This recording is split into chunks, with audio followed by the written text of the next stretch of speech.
Chapter 1371. Army, set up camp here. It was still Beta Persei's loud voice that reverberated through the air. It was good to have Beta Persei. At least he didn't need to use a loudspeaker to pass down orders. The 5-star army cavalry stopped, and so did the black cavalry.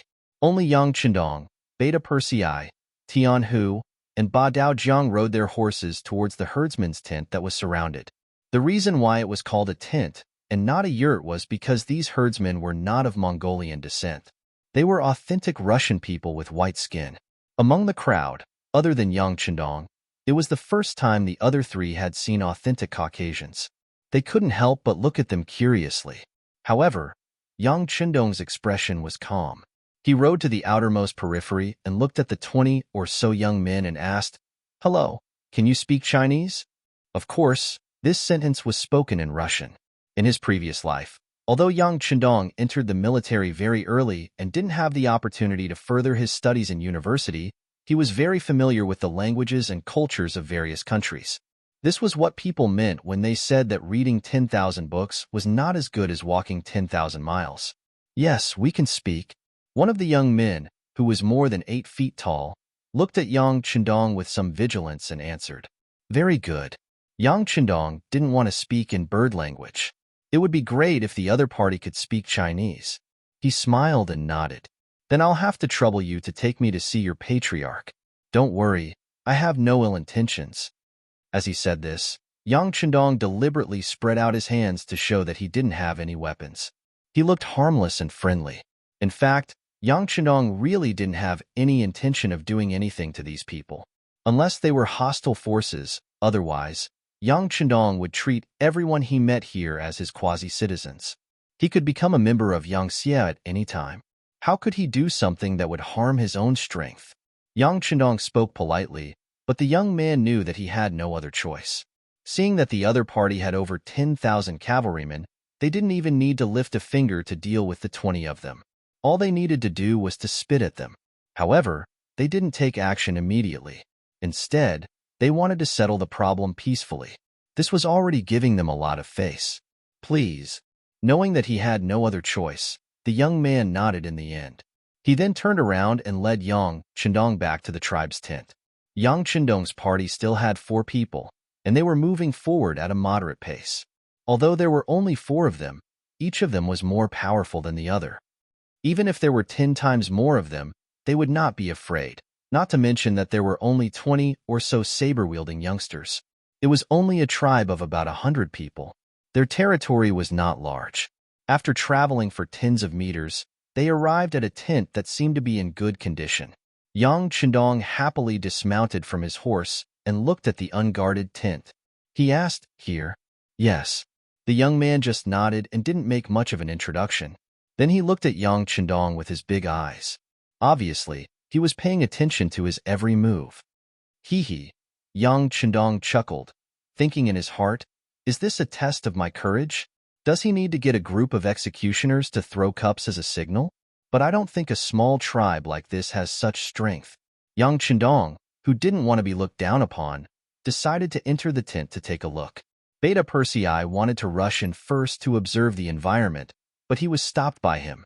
The 5-star army suddenly appeared here, so it was impossible for the other party to set up an ambush. And even if there was, with his strength as a grandmaster, why would he be afraid? Under the slightly scrutinizing gaze of the white man, Yang Chendong casually lifted the curtain and walked in empty-handed. Just this boldness alone made the white man nod involuntarily. In his heart, his impression of Yang Chendong increased by a lot. He lifted the curtain and entered the tent. The first thing that caught his eye was a warm breath. With just a quick glance, Yang Chendong calculated that there were at least 30 people in the tent. Among them, women and children were the most, and the elderly were the least. Among them, the old man sitting in the middle of the tent stood out even more.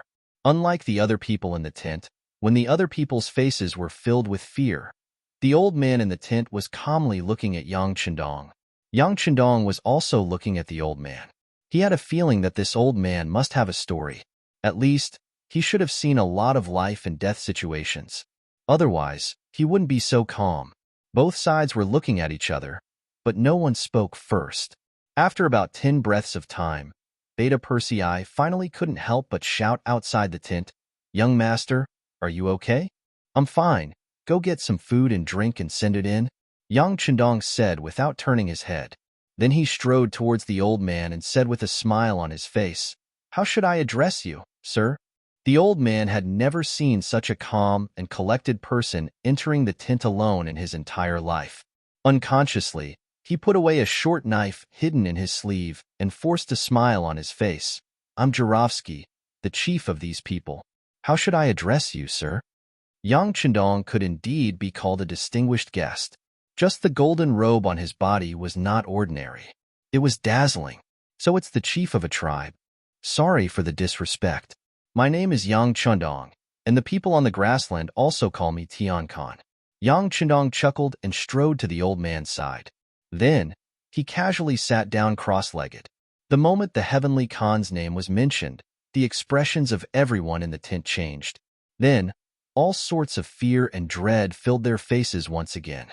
The name Tian Khan was now only used on the Mongols. As the Russians who had been ruled by the Mongols for more than 200 years, they both hated and feared them. It was not an exaggeration to say that many times, the words "Mongols are here" could stop babies from crying. Yang Chendong saw everyone's reaction, and he wanted to explain something. However, before he could speak, the chief called Jurovsky spoke first. "Don't panic, don't panic. He's different from ordinary Mongols." The chief said this in Russian, so Yang Chendong naturally heard it clearly. He couldn't help but ask curiously, "Why am I different from other Mongols?" "You can understand Russian?" The old man was shocked at first, but he quickly calmed down. It was obvious that in this area, the Russians and Mongols interacted with each other, and there was no distinction between them. The language was also a little messy. Just like how the Russians could speak Chinese and Mongolian, why couldn't they speak Russian? After the old man's reprimand, the tent quietened down. The chief looked at Yang Chendong and asked, "Tian Khan, forgive this old man for being slow, but it seems that other than the noble Genghis Khan, no one else dares to use this name." "That's right." Yang Chendong smiled and nodded. He did not expect the chieftain to be so knowledgeable. However, there was one thing he had to correct. "I am not a Mongol. I am a Han Chinese. The title Heavenly Khan is a form of respect for me." "You're not a Mongol? You're a Han?" Jurovsky's face flashed with surprise for the first time. Then, he thought of something and asked, "But what's the relationship between the Tian Khan and the Han people in the Far East?" He didn't expect the old man to know about the Han people in the Far East. Yang Chendong was also interested. "You know about them?" "That's right. We're together." When he heard Yang Chendong admit it, the chief's expression relaxed a little. He then said, "I've been to the Far East before. I even moved stones there and helped build the city. I even received some wages. The Han people there are not bad." "Wages? Not bad?" Yang Chendong didn't understand this information. Since the old man had been to the Far East, why didn't he live there? This was much better than wandering around. With doubts in his heart, Yang Chendong asked, "I didn't expect the chief to have helped there. But what's your impression of the place?" "Impression?" The chief seemed to recall and said, "It's not bad. At least they don't discriminate against us Russians. We're paid well. Although it's not as much as the Han people, it's still not bad. The city is very grand, but they don't allow us to live there. It's a pity. They don't allow you to live there?" It was the first time Yang Chendong heard about this. He couldn't help but tremble. "Yes, they don't allow us to live there. They say we're not Han people." When Jurovsky said this, his expression became a little gloomy. Hearing this, Yang Chendong smiled bitterly in his heart. He had told Chunbo that those who weren't of his race would have different intentions. However, it didn't mean that other people were not allowed to live in the city except for the Han people. Just like the beginning city, not all of the people living there were Han people. Many of them were from various Mongolian tribes. Even foreign merchants who came from afar were allowed to live in the city. As long as they could prove their identity and were not hostile or dangerous, they had the right to live in the city. The only difference was that they had to pay a higher price than the Han people. Yang Chendong knew why the Far East hadn't developed in the past few years. It must be because the policy was wrong. Speaking of Chinbo, His ability to lead an army and fight a war was not bad. However, he was better at persuading people. Otherwise, he wouldn't have become one of the earliest political commissars in the Cold Front. It was a pity that he didn't have the experience of building a city, nor did he have the opportunity to learn. He just did it based on his own ideas. It was inevitable that he would take a lot of wrong paths. He also didn't know how to mobilize the people and how to rely on the people to build a base. Chapter 1372. Thinking of this, Yang Chendong was even more confident about the 3-year agreement. In the past, he couldn't find the root of the problem, but now, he knew where the mistake was. As long as he corrected it, the development of the Far Eastern Prefecture would improve. Perhaps in less than 3 years, everything would change, and the Yang faction would have another large base of operations. If he wanted to change, he had to start with himself. Thinking of this, Yang Chendong stood up. Seeing Jurovsky's confused look, Yang Chendong stood up and bowed to him. This bow frightened Jurovsky. He would never forget that the Heavenly Khan had 10,000 cavalrymen just outside the tent. Now that he was on the chopping block, how could he accept such a great bow? Jurovsky wanted to get up and move out of the way, but Yang Chendong had already turned around and bowed to everyone in the tent. His voice rang out. What happened in the Far Eastern region was unfair to everyone. Since I, the Heavenly Khan, am here, I naturally have to change. Like this, if you want to settle down in the Far Eastern region in the future, you can come at any time. I swear in the name of the Heavenly Khan that when that time comes, as long as you are willing, you can live in the city. No one will chase you away. The so-called relying on the people to establish a base. It referred to uniting more people to fight against the enemy. Of course, it was not only the Hans who would unite, but also the local natives, the nearby Russians, and the Mongols who were willing to turn over a new leaf. In fact, uniting more people meant uniting more people who were willing to stop fighting, willing to work for peace, and willing to work for a better future. As long as they were willing, regardless of race, skin color, or region, they would unite together. Only then could the Far Eastern region gain the strongest influence in the shortest time possible and establish a firm foothold. As for the problem of those who were not of the same race, that would be treated differently in the future. It would be fine as long as they did not give the foreign races more power and status. This did not mean that all the foreign races were enemies. If that was the case, there would be no need to talk about unifying the world. Furthermore, without the foreign races as a foil, how could the Hans show off their noble status? It was like returning home in glory. He had to let more people know about it. Otherwise, it would lose its original meaning of traveling in the night. What? Upon seeing Yang Chendong's vow, Jurovsky's eyes widened as he stared at Yang Chendong in disbelief. In addition to shock, there was also doubt in his eyes.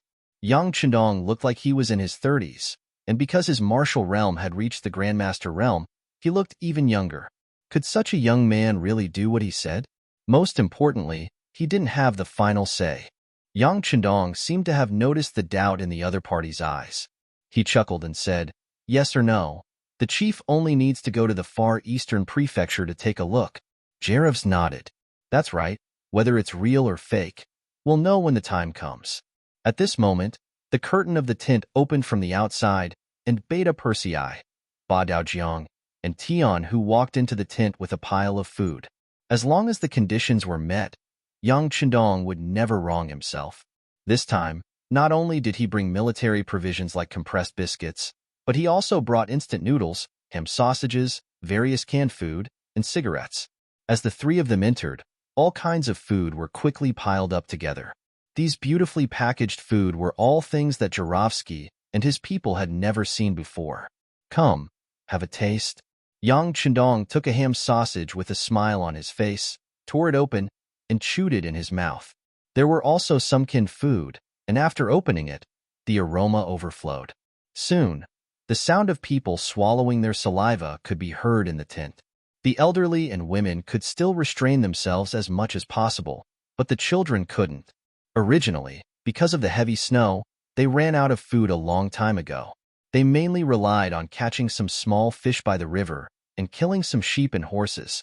How could they have seen such a dazzling array of good food? "Eat as much as you want. This is originally for you." Yang Chendong couldn't help but chuckle when he saw the children's longing eyes and the adults' forceful control of their gazes. However, the children didn't move. Although some of them were already drooling, they still controlled themselves and only looked at Chief Jurovsky. "Let's eat," Jurovsky said after a slight hesitation. Although he didn't know why the Heavenly Khan was so good to him, since the food was already in front of him, it would be a waste if he didn't eat it. Even if there was danger, he could die with a full stomach, right? After receiving permission, the children rushed towards the pile of food until their hands could no longer carry anything else. Then, they hurriedly returned to their mother's side. What followed was the sound of wolfing down the food. At this moment, even people who didn't have an appetite would feel hungry after seeing the children's performance. With food as a bridge, Yang Chendong quickly became friends with Jurovsky and the others. After 2 crude cigars were lit and placed in their mouths, Jurovsky no longer had any guard against Yang Chendong. Yang Chendong smiled. The first step was to remove their guard, and the second step was to strengthen their relationship. The next step was to integrate everyone and become one of them. Yang Chendong naturally had his own way of doing this. Simply put, it was nothing more than bait. Humans die for wealth, and birds die for food. After a person filled their stomach, the next thing to consider was how to obtain more wealth so that they wouldn't starve anymore. Yang Chendong, who was very clear about the hearts of these herdsmen, used his trump card, silver. When Yang Chendong explained to Jurovsky that in the future, people other than the Han people would be allowed to live in the Far Eastern region, and not only that, as long as they acknowledged and returned to the Far Eastern region, they would be able to obtain an identity certificate, be allocated farmland, have a job, and have their own house. Jurovsky's eyes lit up when he heard this. Because of the geographical climate, the Far Eastern region was indeed vast and sparsely populated. However, this didn't mean that there were no people here. It was just that the place was too big and there were too many people, so it didn't attract much attention. However, if one were to count carefully, the population here would be at least a few 100,000, or even more. There were countless mountains, forests, and lakes here. There were wild beasts in the mountains and fresh fish in the lakes. These were all things that could fill one's stomach. Compared to the grassland, which only had green grass, it was many times better. Thus, this place had always been very attractive. The reason why people didn't come here was because the winter was too cold and there was no guarantee of safety. However, if they had a place like the Far Eastern region, they would have their own house. Winter wouldn't be so cold, and there would be more guarantee of safety. Thus, how could such a place not be attractive? After hearing Yang Chendong's words, Jurovsky nodded solemnly. "Thank you, Kantian. Don't worry, I will do my best to tell this good news to the other tribes." Yang Chendong was in a good mood after persuading Jurovsky without much effort. Then, he casually asked if anything special had happened in this place recently. This was just a casual question. Yang Chendong didn't think that Jurovsky would know anything. After all, they still didn't know that there was a mutiny in the Far Eastern region. Naturally, they wouldn't know too much about the outside world. What was unexpected was that this was just a casual question, but he actually managed to get some information out of it. Jurovsky actually said something strange. "Heavenly Khan, it's not far from here by the Amuga River. Our tribesmen accidentally saw a group of Mongolian cavalry stationed there." Mongol cavalry? When he heard this, Yang Chendong's eyes lit up. He immediately asked, "How many people?" "A few hundred. You can ask Nikolaev for the specifics. He was the one who saw it." After saying this, Jurovsky said something to a woman beside him. The woman nodded and left. Not long after, Nikolaev walked into the tent. Nikolaev was the leader of the young people who blocked the 5-star army. However, when he saw Yang Chendong this time, there was no longer any hostility in his eyes. Instead, there was only gratitude. He was oppressed and ruled by the Mongols since he was born. He lived like an ordinary person. Nikolaev's biggest wish was to be able to eat a full meal. Later, he slowly grew up, but this small wish was never fulfilled. After marrying and having children with his wife, who was also of the lower class, he placed this wish on his son. He only hoped that one day, his son would be able to eat a full meal. Then, even if he died, he would be able to close his eyes. Today, this wish was finally fulfilled. Just now, He saw his only son eat a lot of food until he couldn't eat anymore. When he was about to vomit, he cried. Ever since he was young, no matter what difficulties he encountered, even if he didn't eat for a few days, he had never cried. He still used all his strength to fight against fate. However, when he saw his son eat a full meal and his stomach bulge, he finally couldn't control his tears. He felt that his life was worth it. His wish was fulfilled. It was all thanks to Yang Chendong. Now that his benefactor had something to ask him, he naturally didn't hide anything. He told Yang Chendong about how he saw a group of Mongol cavalry a few days ago when he wanted to make something for his son to eat. Chapter 1373. There are about 300 of them. Everyone is riding a horse and carrying a sword. They are like the Khan soldiers.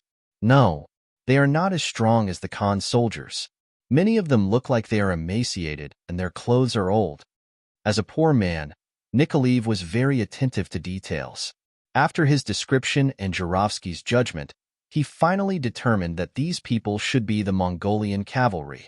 Looking at their flags, they should belong to the Khan of Siberia soldiers and should be in the reconnaissance category.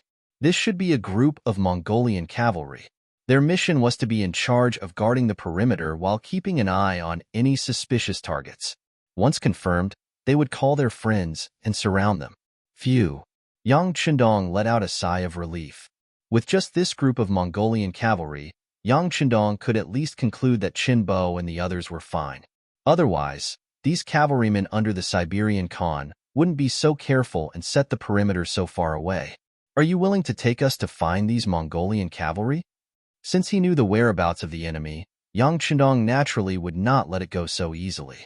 His gaze fell on the young man Nikolaev and asked. Nikolaev's face was a little nervous, but his answer was still straightforward. Yes, I am willing to serve the Khan.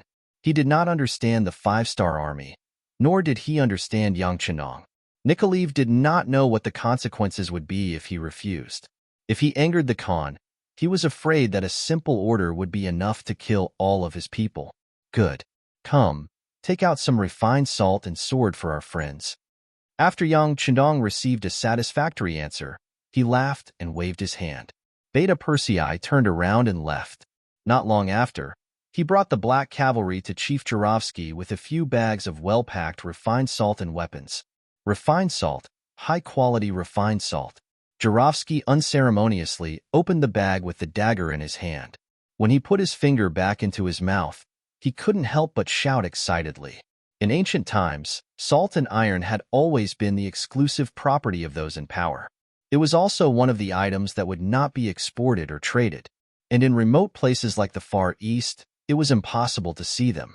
Occasionally, some table salt would appear, but it was also coarse salt. Not only was its quality extremely poor, there were also many impurities in it.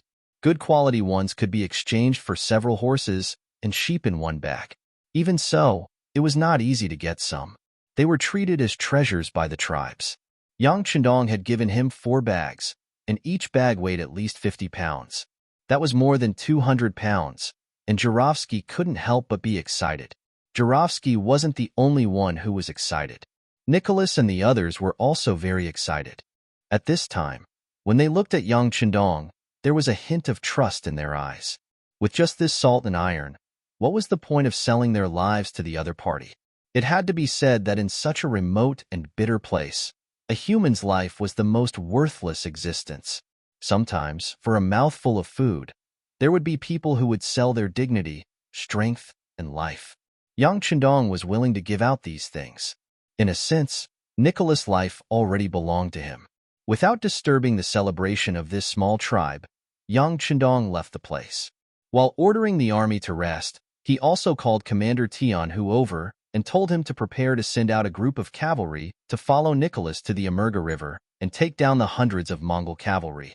Just treated his interest, thinking about how the Far East province had suffered heavy losses from the surprise attack. A murderous intent flashed across Yang Chendong's eyes. It had always been him finding trouble with others. Since someone dared to provoke him, he definitely couldn't let them go. That night, this small Russian tribe didn't sleep at all. They surrounded the salt and iron just like that. Some of the young men also changed their rusty iron weapons under Jurovsky's orders and took out sharp cavalry swords. At this time, the things that young Chandong gave them were the hope of their tribe. They definitely couldn't lose them. Nicholas wasn't part of the people protecting the salt and iron. Not only him, but there were also 4 other people who didn't participate in the guard duty last night. Under Jurovsky's orders, they had a good night's rest. Today, they would follow the Heavenly Khan to deal with the Mongol cavalry. When young Chandong walked out of the tent in the morning, he was also full of energy. After reaching the Grandmaster realm, young Chandong could sleep peacefully in any environment as long as he wanted to. This was one of the main reasons why he was full of energy. Tian, who had already brought 1,000 cavalry and was ready to set off at any time. This time, he was going to personally lead the army to kill the enemy, leaving behind Division Commander Tae-Mu-er with a sad expression. Nicholas had breakfast with the soldiers of the 5-star army, and he saw a satisfied look on the faces of the 5 soldiers. To them, they had never eaten such a delicious breakfast in their lives, let alone enough to fill their stomachs. When Nicholas and the others looked at the 5-star army soldiers after breakfast, their eyes were filled with envy. Beside the Amuja River, there were many military tents here, and from time to time, one could see men in Mongol clothing walking back and forth. Sometimes, they would even patrol around the river. Just as young Chandong expected, this was the Siberian Khan's cavalry unit. Their mission was to be in charge of the safety of this area, and at the same time, to see if there were any enemies from the Far East who escaped from here.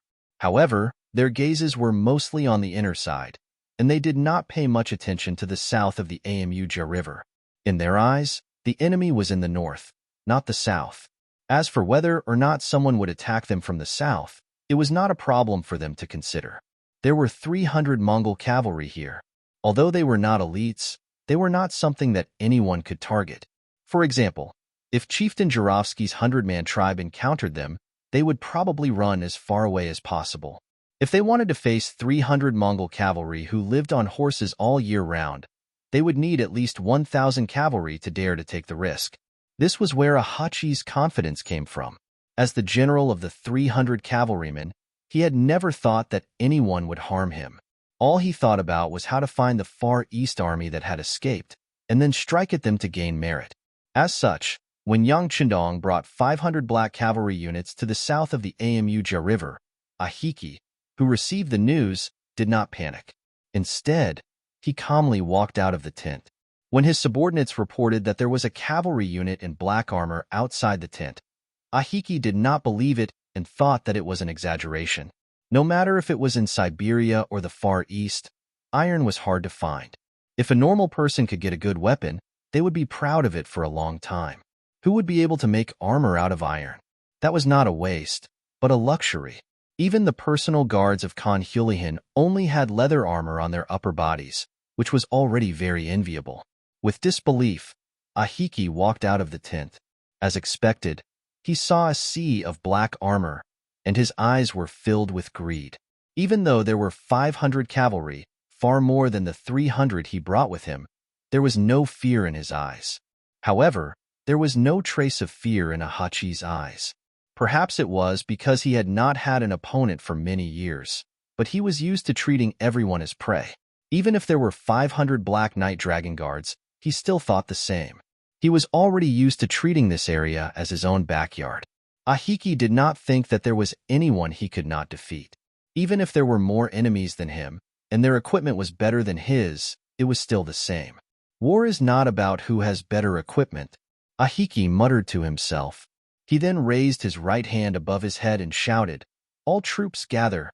The 300 Mongolian cavalry had already gotten on their horses. When they heard the general's order, they quickly gathered around Ahiki in groups of 10. It was said that small details revealed true ability. Just based on how quickly the Mongolian cavaliers gathered together, this was a group of well-trained cavaliers. This was especially so when there was a rare look of fearlessness in their eyes, and this was something that was rarely seen among the 5-star armies. Haha, young Chandong, who was riding on the white dragon, also laughed. He did not think that there was anything special about this Mongolian cavalry. He had seen many such opponents, and the strongest was the Walla cavalry led by Yesen. But what was the result? Didn't they still lose at his hands? They had once looked down on the 5-star army, but reality would give them a slap in the face. He also did not think that this Mongolian cavalry was that strong. Young Master, young heir, who had been following Wang Chong from the side, had an excited expression on his face. It was rare for him to encounter an opponent who did not run away. Although there were only 300 of them, they had successfully aroused young heir's fighting spirit. I'll give you 100 long way. Go. Yang Chendong said casually as if he was talking about something very normal. The black cavalry moved out. Under Beta Persei's lead and Ba Daozhang's support, a group of 102 cavalry jumped over the Embark River and headed straight for their target. Nicholas and the other 4 also wanted to urge their horses forward, but they were stopped by Cho Wu, who was standing at the side. This made the 5 of them puzzled. Did they not need to fight?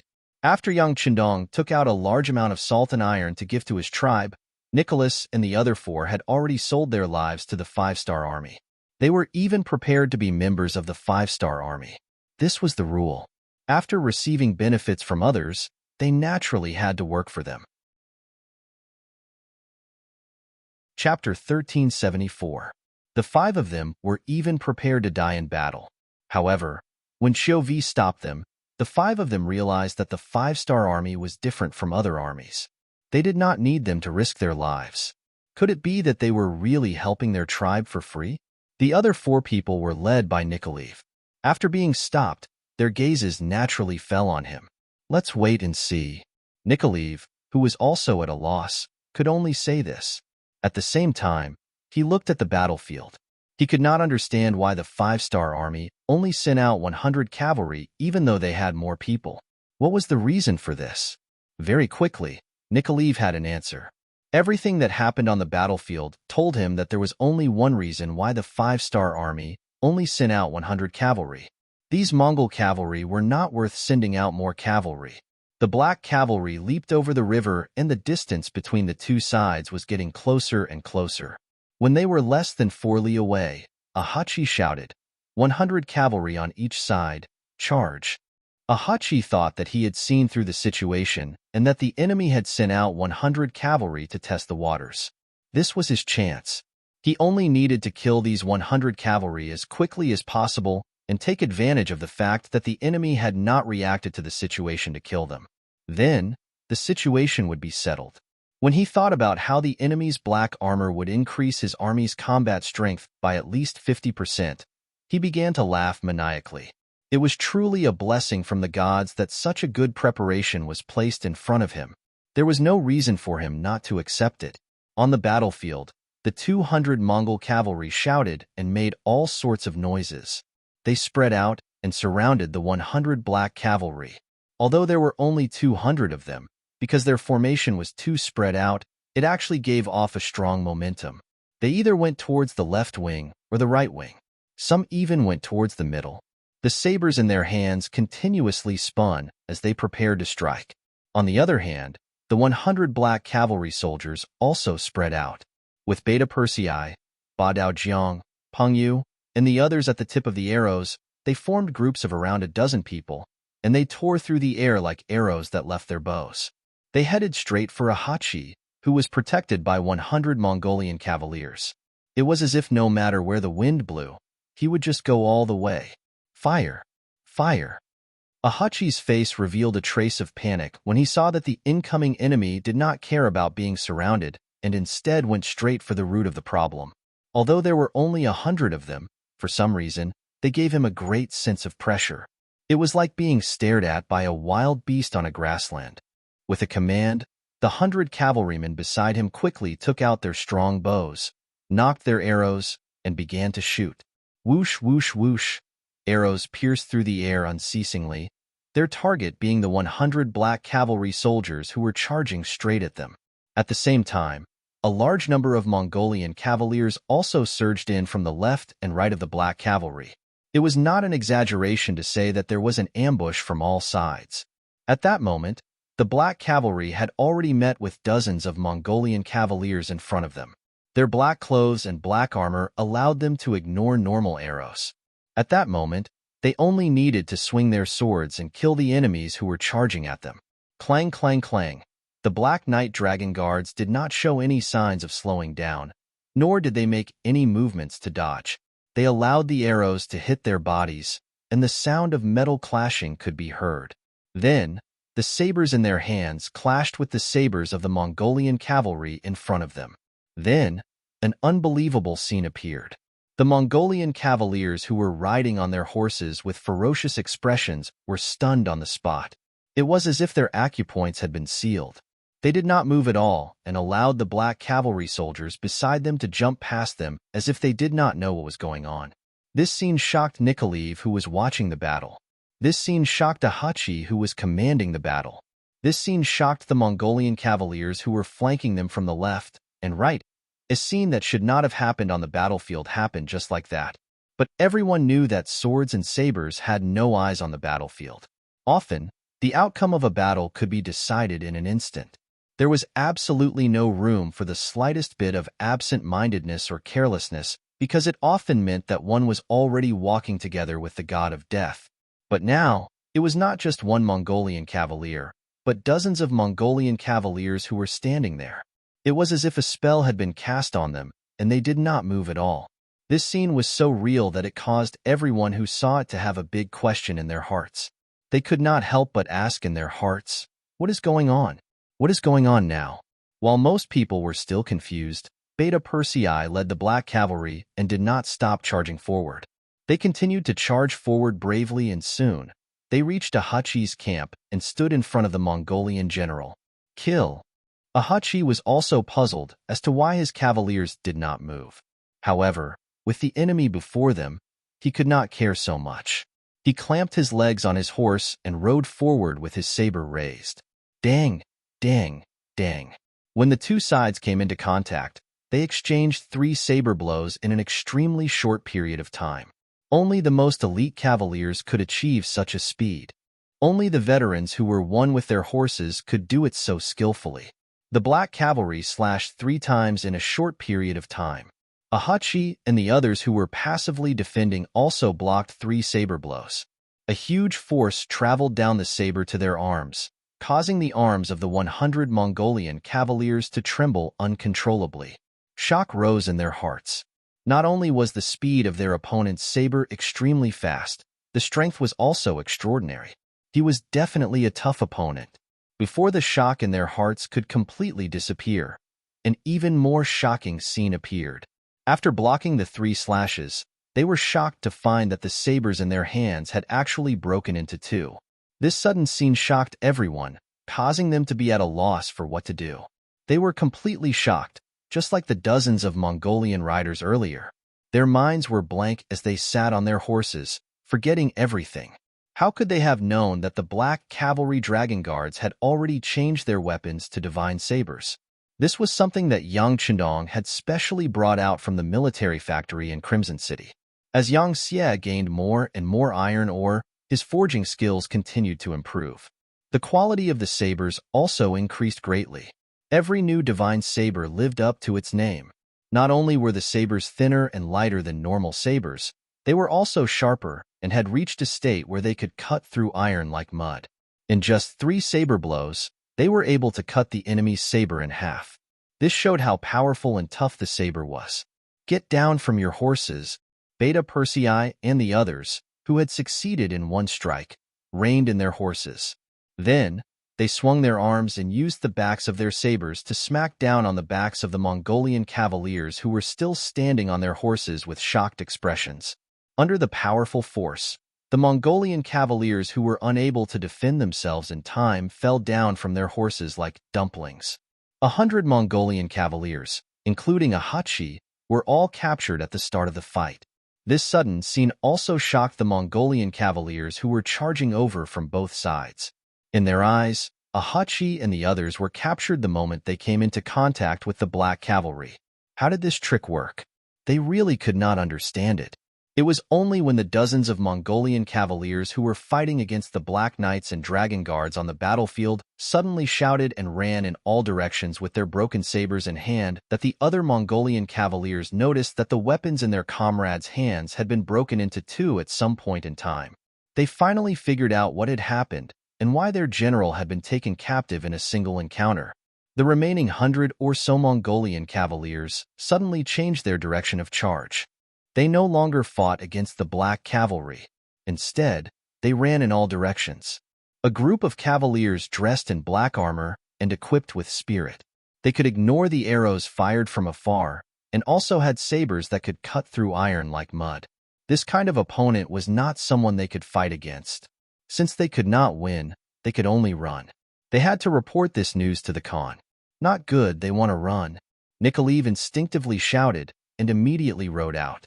The scene that had just happened in front of him had stimulated him greatly. In their eyes, they were invincible, and there was nothing they could not win.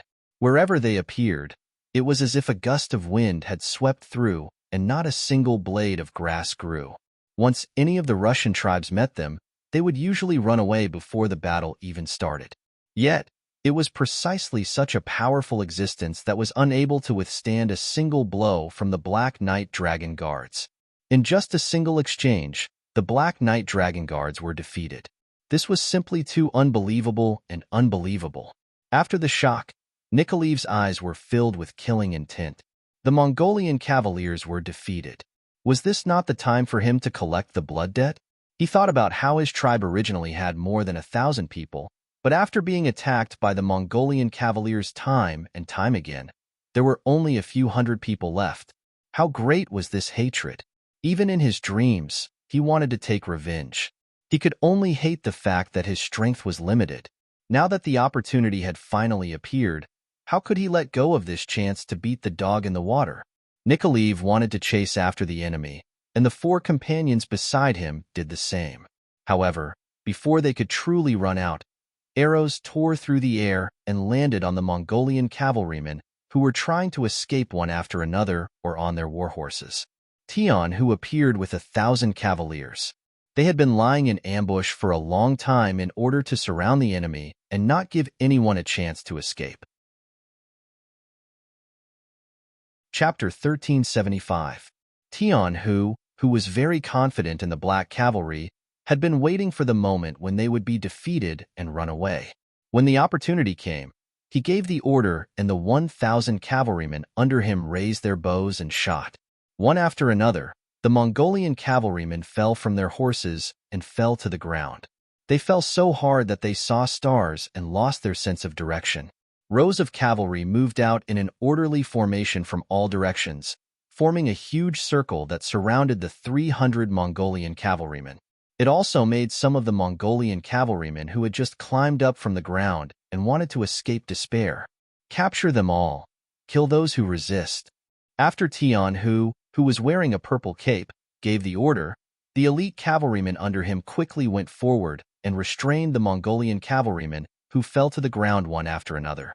After 3 Mongolian cavalrymen who wanted to resist with their blades were beheaded and blood splattered 3 feet high, the other Mongolian cavalrymen became obedient. At this moment, all of them had despair in their eyes, and they looked like the commoners who had been surrounded and killed by them. From the beginning to the end of the battle, less than 15 minutes had passed and Beta Persei had already returned to Yangchenong. Reporting to Young Master, in this battle, we killed 12 of the enemy and captured 288 of them. There were no casualties on our side. Please give us your orders. Clean up the battlefield and interrogate the prisoners. Yang Qindong's magnetic voice rang out. After Beta Persei gave a military salute, he handed everything to Commander Tian Hu to deal with. Tian Hu had been through hundreds of battles, was very familiar with these matters. He quickly came to Ayaheki and asked about whether there were any more Mongolian cavalrymen nearby. Ayaheki, who had been beaten silly, had 2 of his fingers mercilessly chopped off by Tian Hu. He screamed and said loudly, I'll talk. In less than 10 minutes, Hachi told him that there was another group of Mongol cavalry 100 miles away beside the Lena River. The 6th young master, he told me that there is a group of 2,000 Mongolian cavalry near the Lena River in the northeast. Their mission is to monitor this area and prevent the Far Eastern Army from breaking out.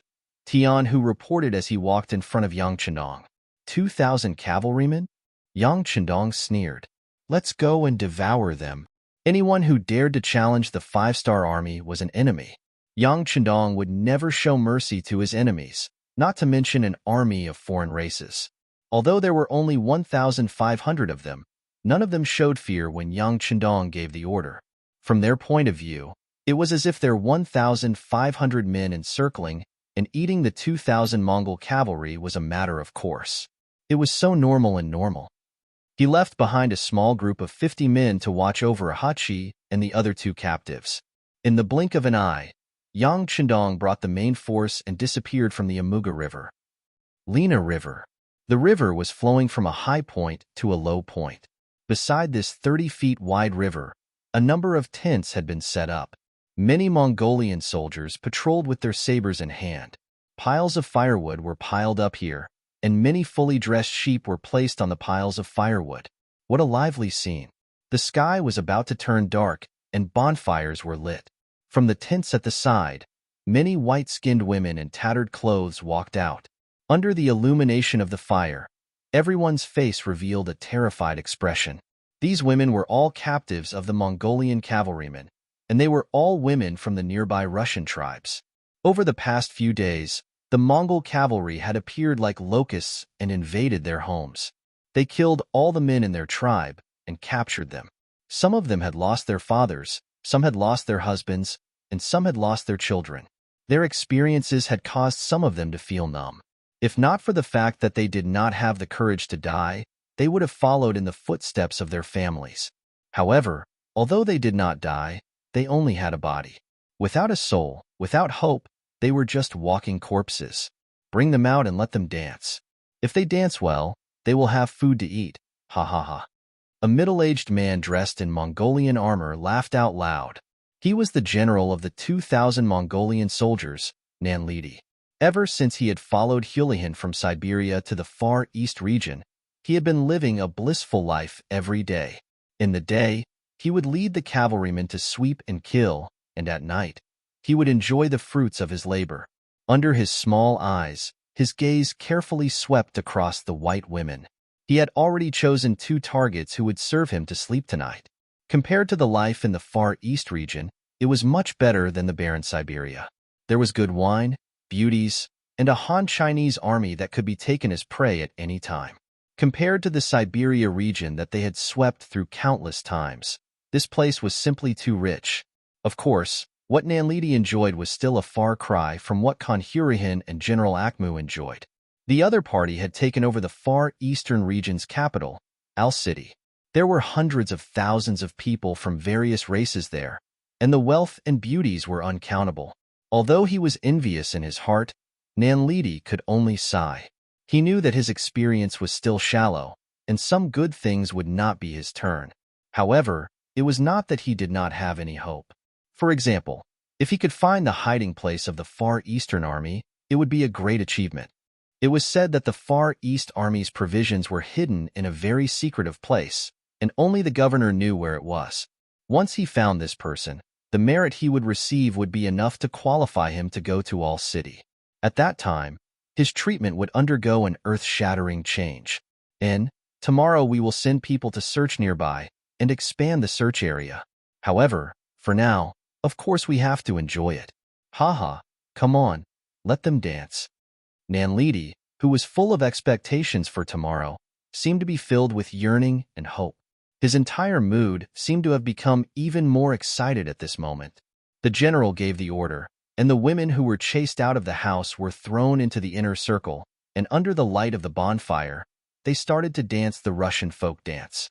Outside, countless Mongolian cavalrymen drank the horse milk wine, ate the whole roasted lamb, and laughed with saliva dripping from their mouths. Some of their gazes were filled with lust when they looked at the scene, as if they were evil children on the grasslands staring at white lambs. The women felt their hearts palpitating, and some of the more timid ones started to cry. They could already imagine what kind of fate would befall them when night fell. Thinking about how they would soon become the bedding of these evil wolf-like people, some of them could not help but start to sob. Everyone would be afraid, and now, the Russian women were not only afraid, they had already started to feel fear. This caused their dance to become messy, and it immediately attracted the scolding of some of the Mongolian soldiers. The more nervous one was, the easier it was for them to make mistakes. Finally, One of the girls lost her composure, especially when she was too direct with the gaze of a Mongolian soldier. She accidentally sprained her ankle and fell to the ground. Bastard, you can't even dance properly. What's the use of having you? One of the closest Mongolian soldiers pulled out the scimitar at his waist and walked towards the woman with a ferocious gaze. His body was filled with killing intent, and his gaze was filled with rage. He wanted to kill one as an example, and let all the Russian women know that in front of the brave Mongolian soldiers, they could only listen obediently. Otherwise, only death would await them. The Mongolian soldier stood up, and the Russian women cried out in shock. They hugged each other, but they threw the woman on the ground to the side. In times of danger, the selfish side of humans was fully displayed. Although they were all prey, no one had any intention of standing up for the woman. It was better to live than to die, and this was a truth that could be easily displayed in many ways. All of the girls were trembling in fear, causing the other Mongol soldiers to laugh out loud. They loved to see their prey in fear, and it was as if that was the only way to show off their strength. The Mongolian soldier who stood up had already pulled out the scimitar on his body, and in a few steps, he arrived in front of the Russian woman on the ground. What he saw was a pleading, pitiful, and helpless gaze. However, at this moment, it was as if he did not see it. In these few days, he had already killed 2 Russians, and he was no longer afraid of killing. On the contrary, he could even feel a trace of pleasure from it. Sometimes, killing could be addictive, especially when the prey did not dare to resist and was at his mercy. That kind of feeling was indescribably wonderful. The Mongolian soldier raised the scimitar in his hand, and his face was filled with smiles. Then, he swung the scimitar down, and he could not wait to see the woman covered in blood and struggling on the ground. The other Mongolian soldiers did not move, and it was as if they were already used to this scene. They were still waiting for the scimitar to fall, and as long as this woman died, the other Russian women would definitely be more obedient. Later on, wouldn't they be able to do whatever they wanted, and they would be at their mercy? Unknowingly, everyone's gaze landed on the Mongolian soldier, and they were waiting for what was about to happen. However, 1 breath passed, 2 breaths passed, and that scimitar did not fall. It wasn't until 3 breaths later that someone suddenly shouted, "Where did the bow and arrow come from?" Not good. Enemy attack. Under the illumination of the bonfire, an arrow with a trembling tail appeared on the back of the Mongolian soldier. At this moment, a quarter of the arrow had already entered. Previously, because of the angle, no one noticed it, but now that they saw it clearly, some of the experienced soldiers began to shout. Chapter 1376. It was also with this shout that the ground rumbled. It was as if a million drums were beating in the hearts of those who heard it, causing many people to be surprised at the first moment. Any veteran who had been on the battlefield could tell that this was the sound of horses galloping on the ground. From the sound of it, there should be a large number of cavalrymen. Get on your horses, pick up your weapons, and follow this general to kill. Nanlidi also threw the wineskin in his hand to the ground at the first moment, and then he started to make a fuss. He had not heard that the Khan was going to send troops to help him. Furthermore, one of his brothers had already been shot by an arrow. Even if he used his toes to think, he should know that the enemy was not a friend. However, he did not panic. The only enemies in the vicinity were a few scattered Russian tribes. They were few in number and did not have enough horses and weapons. They were not a threat to them. As long as they could withstand the initial attack, it would be time for them to counterattack. As expected of well-trained elite soldiers, under the command of their general, the drunken Mongolian soldiers seemed to have changed. They were all in high spirits as they found their horses and pulled out their scimitars. They looked as if they were ready to enter the battlefield at any time. Rumble, rumble. The sound got closer and closer. Following that, a group of cavalrymen in black clothes and black armor charged towards the Mongolian camp under the protection of another group of cavalrymen in green military uniforms. While they were still far away, the arrows in their hands were fired from afar. When the arrows landed on the tents, they caused a raging fire. The newcomers were the 200 Black Cavalry led by Ba Daojiang, the vice-captain of the 1st Battalion of Black Cavalry Dragon Guards, as well as the 600 soldiers of the 1st Cavalry Army led by Tian Hu. During the day, the black cavalry had been in the limelight by the Amerga River. At night, Tian, who did not want to be a spectator, he took the initiative to ask for battle, and Yang Chendong allowed him to bring 600 soldiers. As for the other black cavalry and the 1st Cavalry Army, they surrounded the perimeter to prevent the enemy from escaping. Before Yang Chendong found the enemy's main force, he did not want his whereabouts to be known by others. When Tian Hu and Ba Daojiang appeared, it was as if a dark cloud had gathered.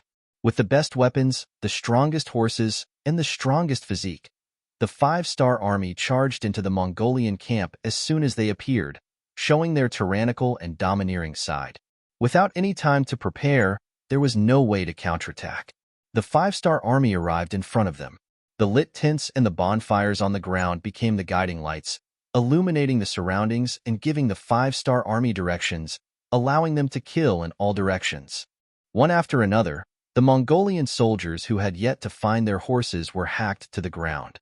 One after another, the Mongolian soldiers who wanted to counterattack realized that the scimitars in their hands were quickly broken into two, becoming useless objects. One after another, the Mongolian soldiers fell to the ground covered in blood, their bodies trembling uncontrollably. One after another, the Mongolian soldiers watched as the enemy's scimitars slit their necks. They were powerless and helpless. It was as if they had been surrounded by the small Russian tribe. Now, they had become the prey, the meat on the fish. Those who resist will be killed without mercy.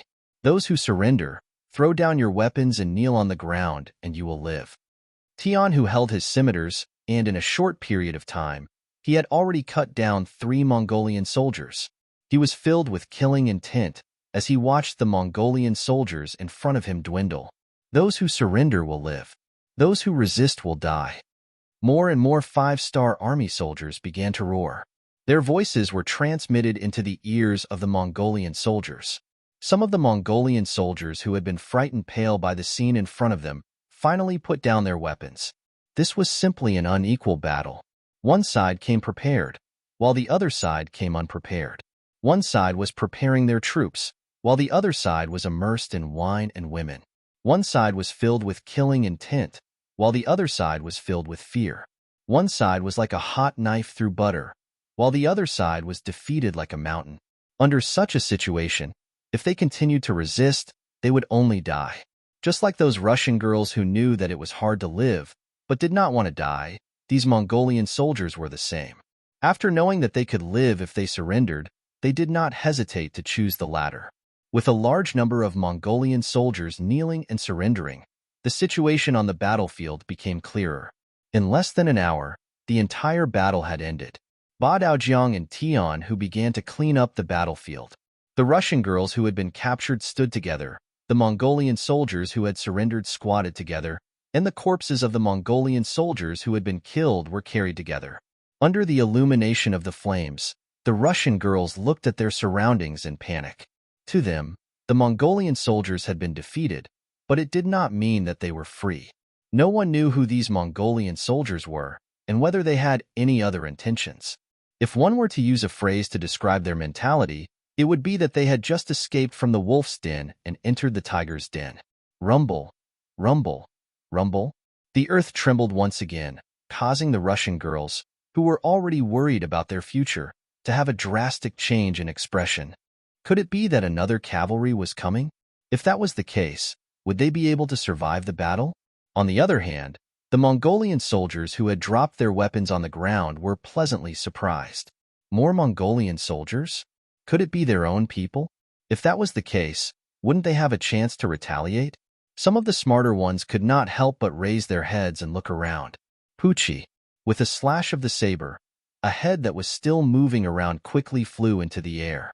When the head was separated from the body, blood spurted out and sprayed on the bodies of the surrendered Mongolian soldiers, causing them to tremble uncontrollably. At this moment, they finally realized how ruthless their opponents were. They were even more ruthless than they were. Compared to them who killed without batting an eyelid, these Mongolian soldiers were the demon kings. Don't have any dirty thoughts. Act like you are surrendering. When Ba Daojiang's loud voice rang out, he was wiping the saber in his hand.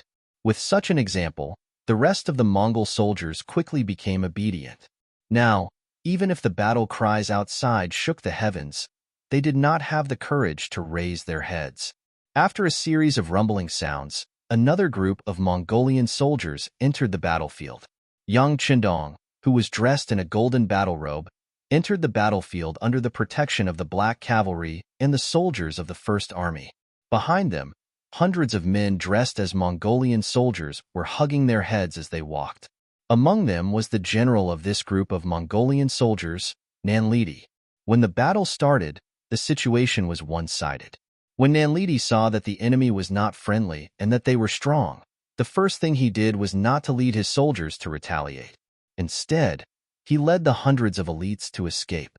At any time, survival was always the most important thing. Nanlidi was thinking that as long as he could escape, he would go to All City to seek an audience with the Great Khan and ask for more reinforcements to completely eliminate this unknown enemy. With the thought of revenge in mind, Nanlidi decided to endure for now.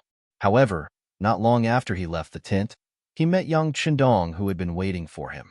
With an order, the arrows shot out, causing him to feel dizzy. After another wave of cavalry charge, the Mongol soldiers who were already scared out of their wits all laid down their weapons and surrendered. Nanlidi was forced to join them as well.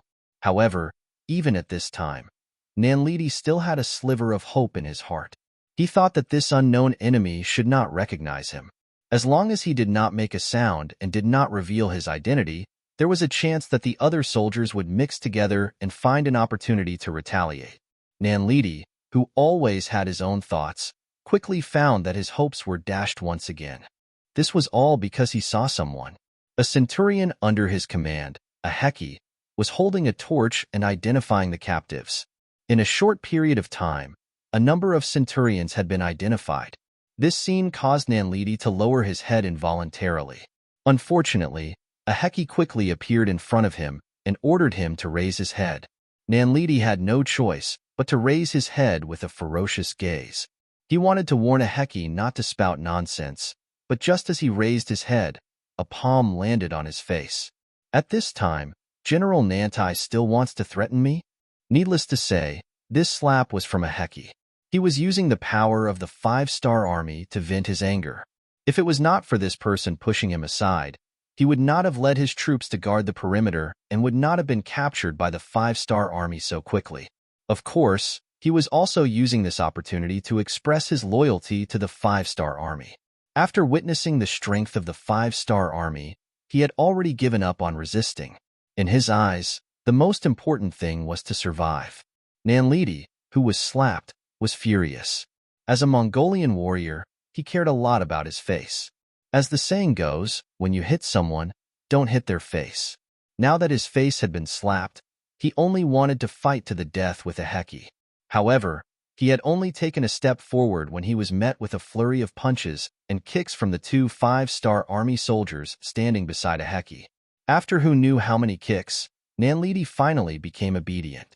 Lying on the ground, he felt that lying on the ground was a very comfortable thing. He is the commander of the troops, General Nanlidi. I will have to trouble the two of you to bring him over. Unlike facing Nanlidi, a Heki had a flattering expression.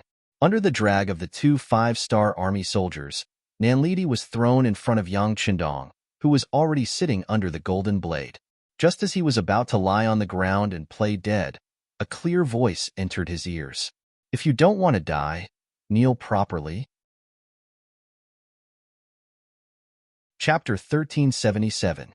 With the scene of him killing the surrendered Mongol soldiers, Nanlidi immediately knelt down and did not even waste a breath of time.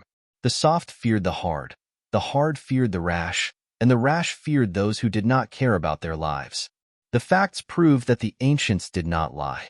The 2,000 Mongol cavalry were either killed or surrendered.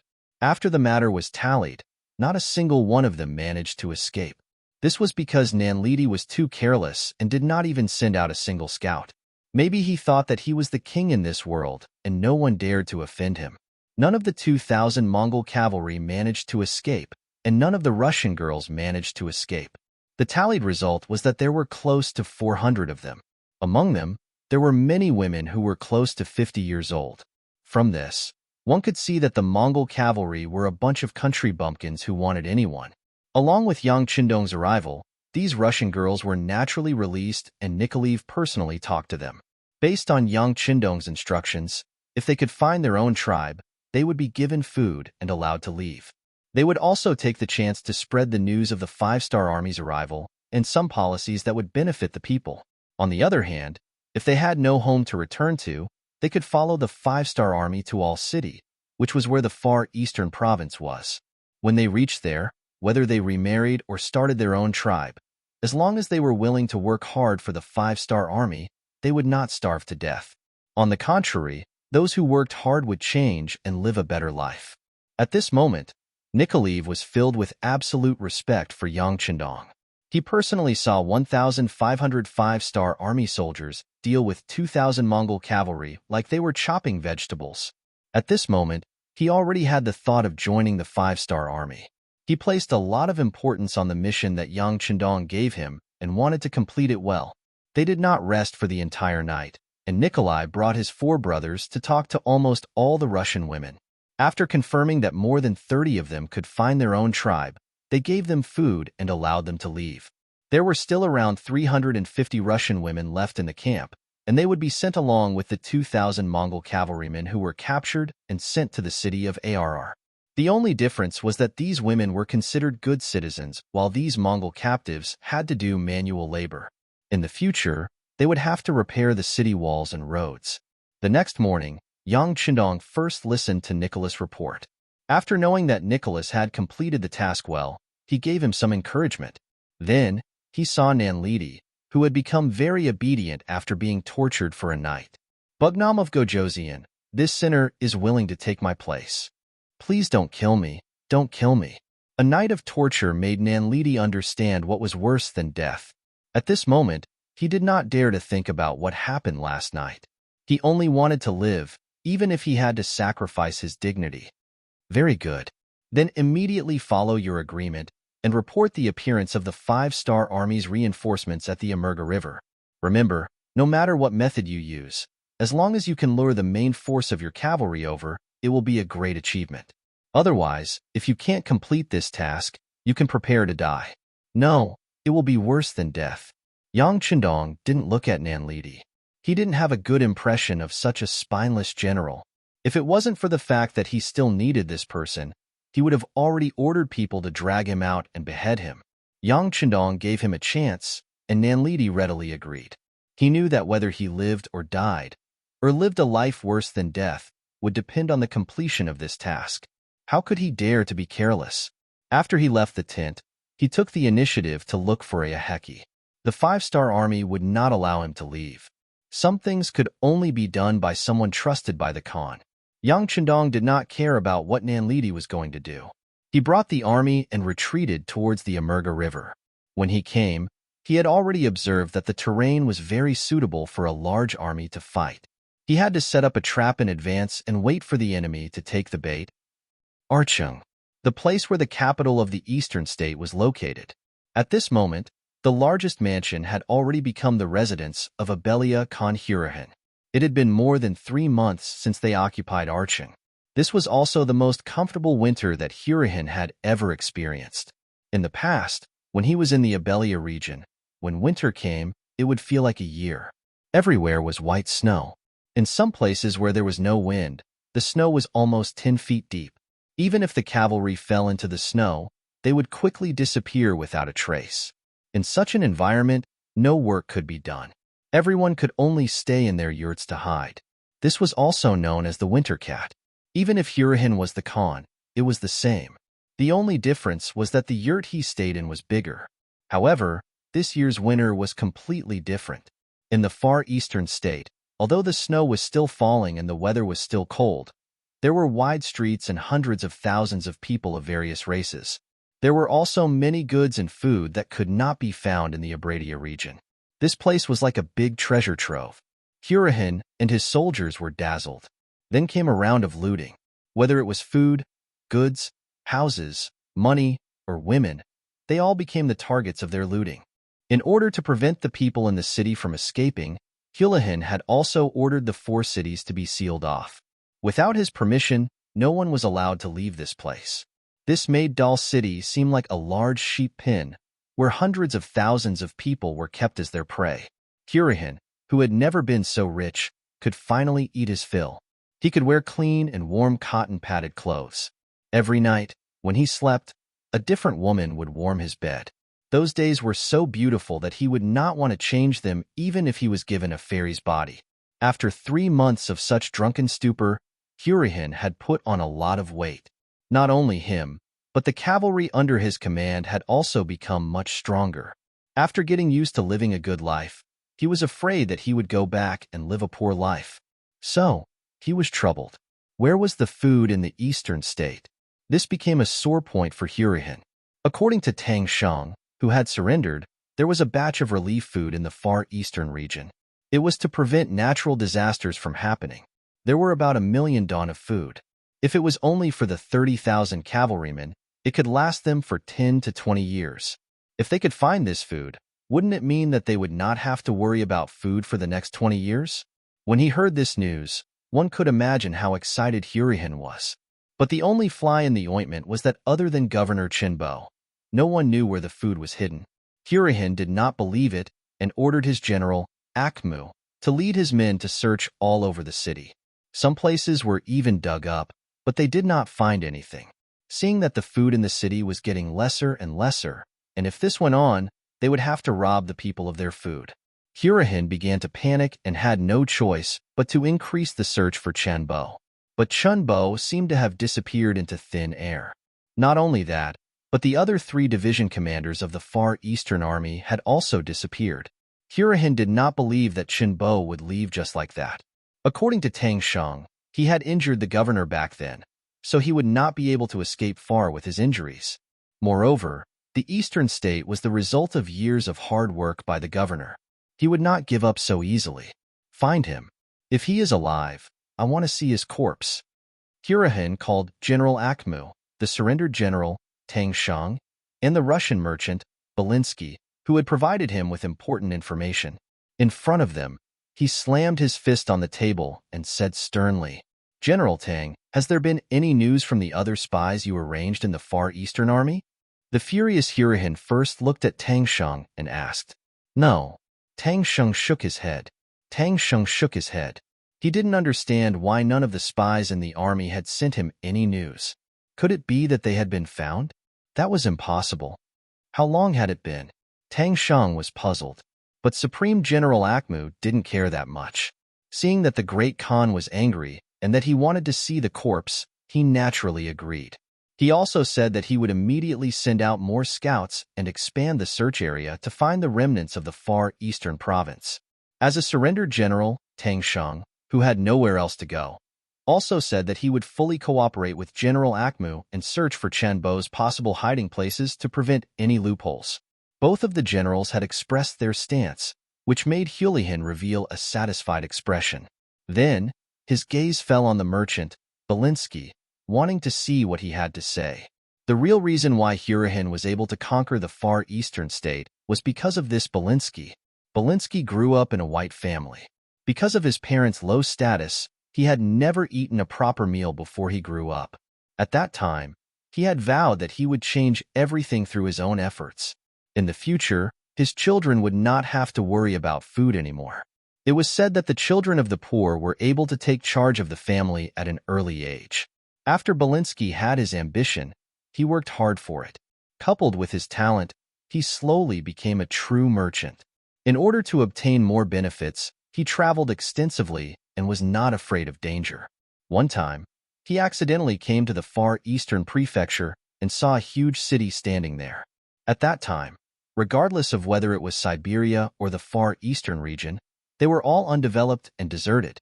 Other than the few cities where the Khans were located, one could occasionally see a tribe of 1,000 people. Those could be considered prosperous. However, there were hundreds of thousands of people from various races in Dal City. This shocked Belinsky and made him very excited. Merchants knew that as long as there were people, they could do business. These hundreds of thousands of people were equivalent to hundreds of thousands of customers, which meant that they could earn an uncountable amount of money. Chapter 1378.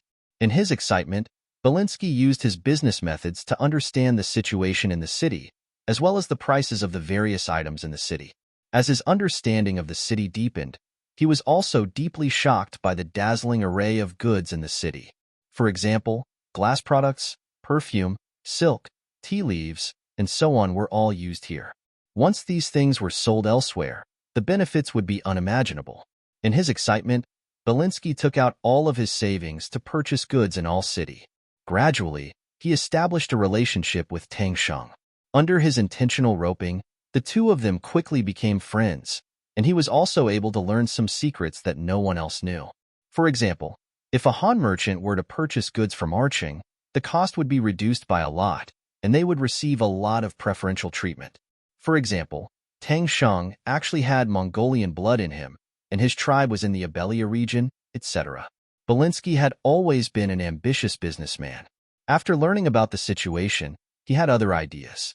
For example, he could drive the Han people out of the Far Eastern region and let him personally control everything.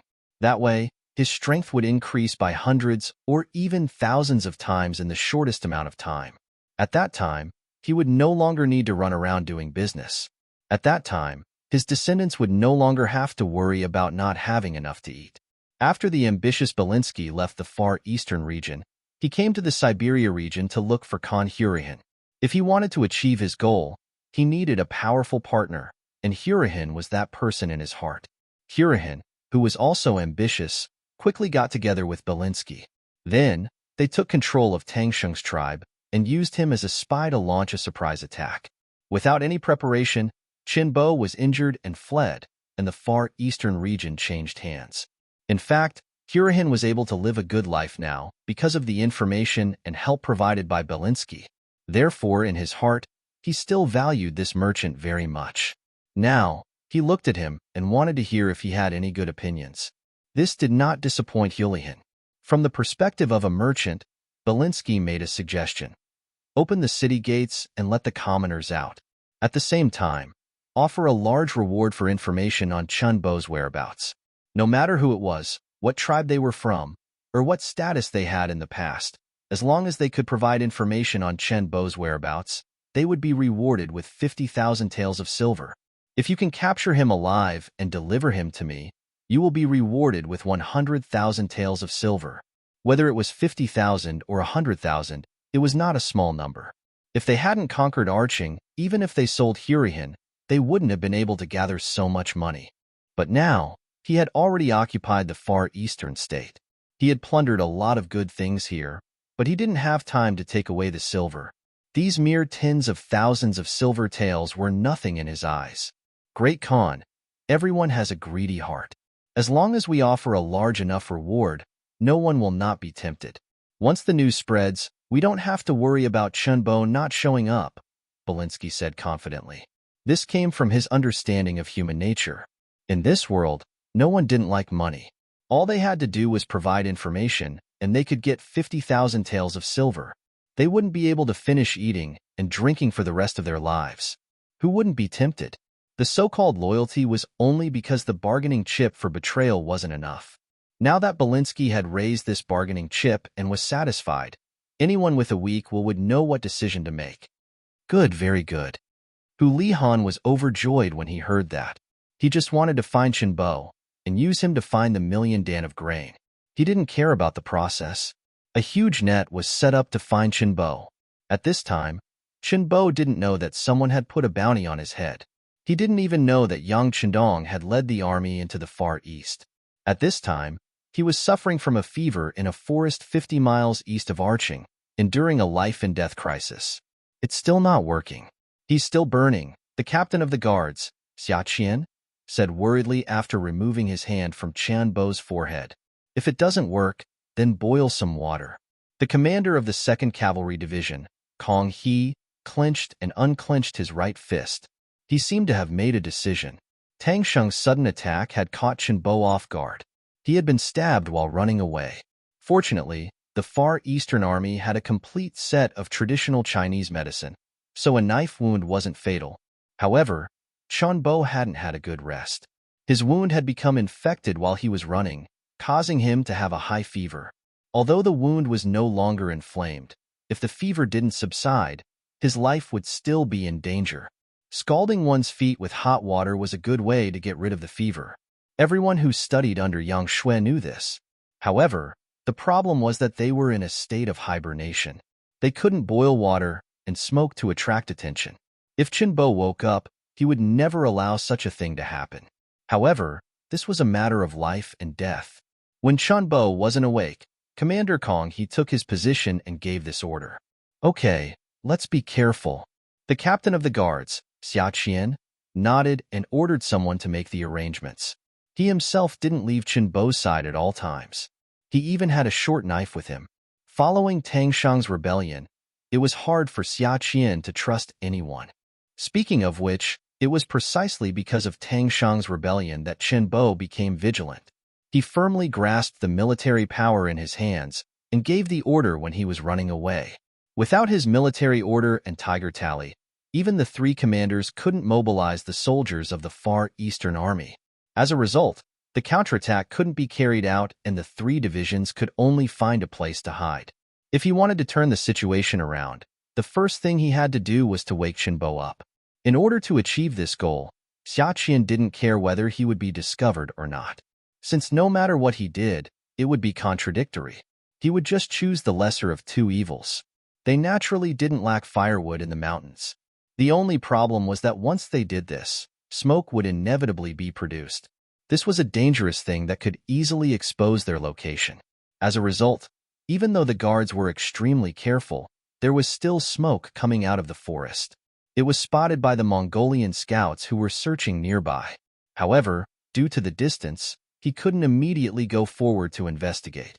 After thinking for a moment, he turned his horse around and rushed towards a nearby Mongolian army.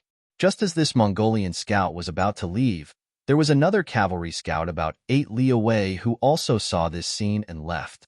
The hot water was finally boiled. The unconscious Qinbo was supported by Xia Qian as he placed his feet into the tub of hot water.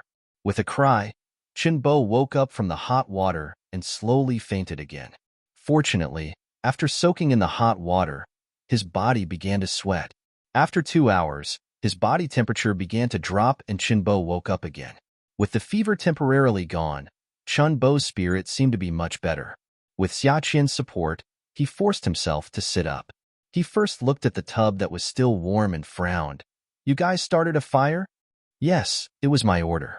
The 2nd Cavalry Division's commander, Kong He, took a step forward and took responsibility. Beside him, Commander Xia Qian also followed up and said, I also agree. AI. Hearing that they had started a fire, Qinbo sighed. At this moment, he didn't know what to say. However, since the fire had already started, it was too late to say anything. He could only hope that no one would discover them. All right, let's not talk about this matter. This place could be exposed at any moment. We need to leave this place immediately and look for another safe place. Commander, the 2nd Cavalry Division is nearby. Should we gather with them? Knowing that the commander would make such an arrangement, Division Commander Kong He volunteered. No. Qinbo shook his head and said decisively, we are in danger at any moment. Tang Shang has rebelled. No one knows if there are any spies in the army. For the safety of the army, we cannot take the initiative to contact anyone. A person couldn't fall in the same place twice. Qinbo's method was understandable. Although it was a little passive, it was better in terms of safety. After the other 3 divisions went into martial law, it could indeed ensure their safety to the greatest extent. However, this way, the military would be in danger. It's fine. With our guard division, we will protect the general's safety even if we have to risk our lives. As the commander, Xia Qian had a determined expression. Although the guard division had suffered heavy losses on the way out of Al-Air City, there were less than 200 people left from the original 2,000 people. However, even if there was only one person left, they had to arrange for the general to be sent out. Good. Hearing Xia Qian's attitude, Qinbo patted the back of his hand in satisfaction. Then, his face was covered by a layer of worry. Sigh, it's a pity that our radio is broken and we can't contact the outside world. The situation here can't be spread out in time. I think the 6th young master must be worried sick. Chun Bo temporarily regained consciousness. However, it didn't eliminate the possibility of him having a high fever at any moment. After all, the hot water treatment didn't solve the problem. Without a safe environment to rest, the fever could reappear at any moment. Using this time, the guard division made the decision to move. However, just as everyone was packing up and Chen Bo was being carried onto a military stretcher, a soldier hurriedly came to report that there was a large group of Mongolian cavalry outside the mountain. There were at least 1,000 of them. They found us so quickly? Whether it was Kong He or Xia Qian, their faces sank. Chapter 1379. Maybe this is fate. How about this? You guys go first, and I'll cover you. Remember, no one can have the right to mobilize the army without an order. If I die, then wait for the 6th young master to send a new commander to give the order. In comparison, Chun Bo's expression was calmer, as if everything that happened was not out of his expectations. No, if we're leaving, we'll leave together, Xia Qian and Kong He said almost at the same time. As the captain of the guards, protecting Chun Bo was his most important task. Once the commander was in trouble, he would naturally not be able to avoid punishment. It was understandable that he would say such words. However, Kong He was the commander of the 2nd Cavalry Division, so he did not need to do this. However, Kong He still made such a decision. When Chun Bo heard it, he could not help but sigh. He could understand Kong He. He was originally the commander of the 2nd Cavalry Division, but because he was worried about his illness, he took the initiative to leave the division. Now, it was not impossible for him to return to the division, but after he returned, he would probably only be able to hide in the dark and would not be able to mobilize the army. After Tang Sheng's rebellion, without Chun Bo's orders, even the commander could not mobilize the army. He felt that this commander had no authority. Instead of going back to hide, he might as well kill the enemy here and leave his life or death to the heavens. In fact, Chun Bo used to trust Commander Kong He very much. Otherwise, he would not have arranged for him to guard the nest in the far eastern region when he sent troops to rescue Beginning City. However, since there was a problem with Tang Sheng as the commander, he had given the order that the army should not move without orders, so he had to treat everyone equally. Sighing, Chun Bo knew that it was impossible to chase the two of them away. He could only speak while he was still conscious. Since that's the case, let's move to a safe place now. Let's go. After Xia Qian agreed, he ordered the guards to speed up. At the same time, he sent out scouts to scout the enemy's situation. He wanted to find an opening where the enemy was weak to charge out. There were 1,000 Mongolian cavalrymen surrounding this area. They were quite lucky and were patrolling this area. When they heard the report from the scouts, they rushed over with the intention of giving it a try. Unexpectedly, they really bumped into a big fish. Although he wasn't sure if the person who was surrounded was a general from the far eastern region, it was already a great achievement that he was able to fight back. The Mongolian general's eyes glowed with excitement as he said, "Don't be in a rush to attack. We need to surround them before we attack. In any case, we cannot let a single person escape." It had to be said that these Mongol cavalry were quite strong. After roaming the Siberian region for many years, they had unique experience in fighting cavalry in mountainous regions. In this aspect, even the 5-star army that had been through hundreds of battles would not be their match. This was also the main reason why Yang Chendong did not immediately head for Arching, but instead set up an ambush beside the Amuga River. It was because they were good at fighting in the mountains that the 1,000 Mongolian cavalrymen did not take the Far Eastern Army seriously. In their eyes, the Far Eastern Army was just a defeated opponent. Therefore, after the order was given, they did not rush to surround the Far Eastern Army. This made Xia Qian and the others, who were in the middle of the encirclement, very anxious. They were already prepared to fight back with all their might when the enemy charged at them. They were also prepared to look for a weak point to break out of the encirclement. However, the enemy did not panic and continued to shrink the encirclement. In this way, it would be hard to say if there was a weak point. They are still not in a rush to charge. We have to make the first move. Xia Qian was not a stubborn person. Otherwise, he would not have become the captain of the guards. After thinking deeply, he made a decision. He wanted to counterattack first, and see if he could disrupt the enemy's formation and find a way to break out of the encirclement. Let me go. You have to stay behind and ensure the safety of the general. This is the most important thing.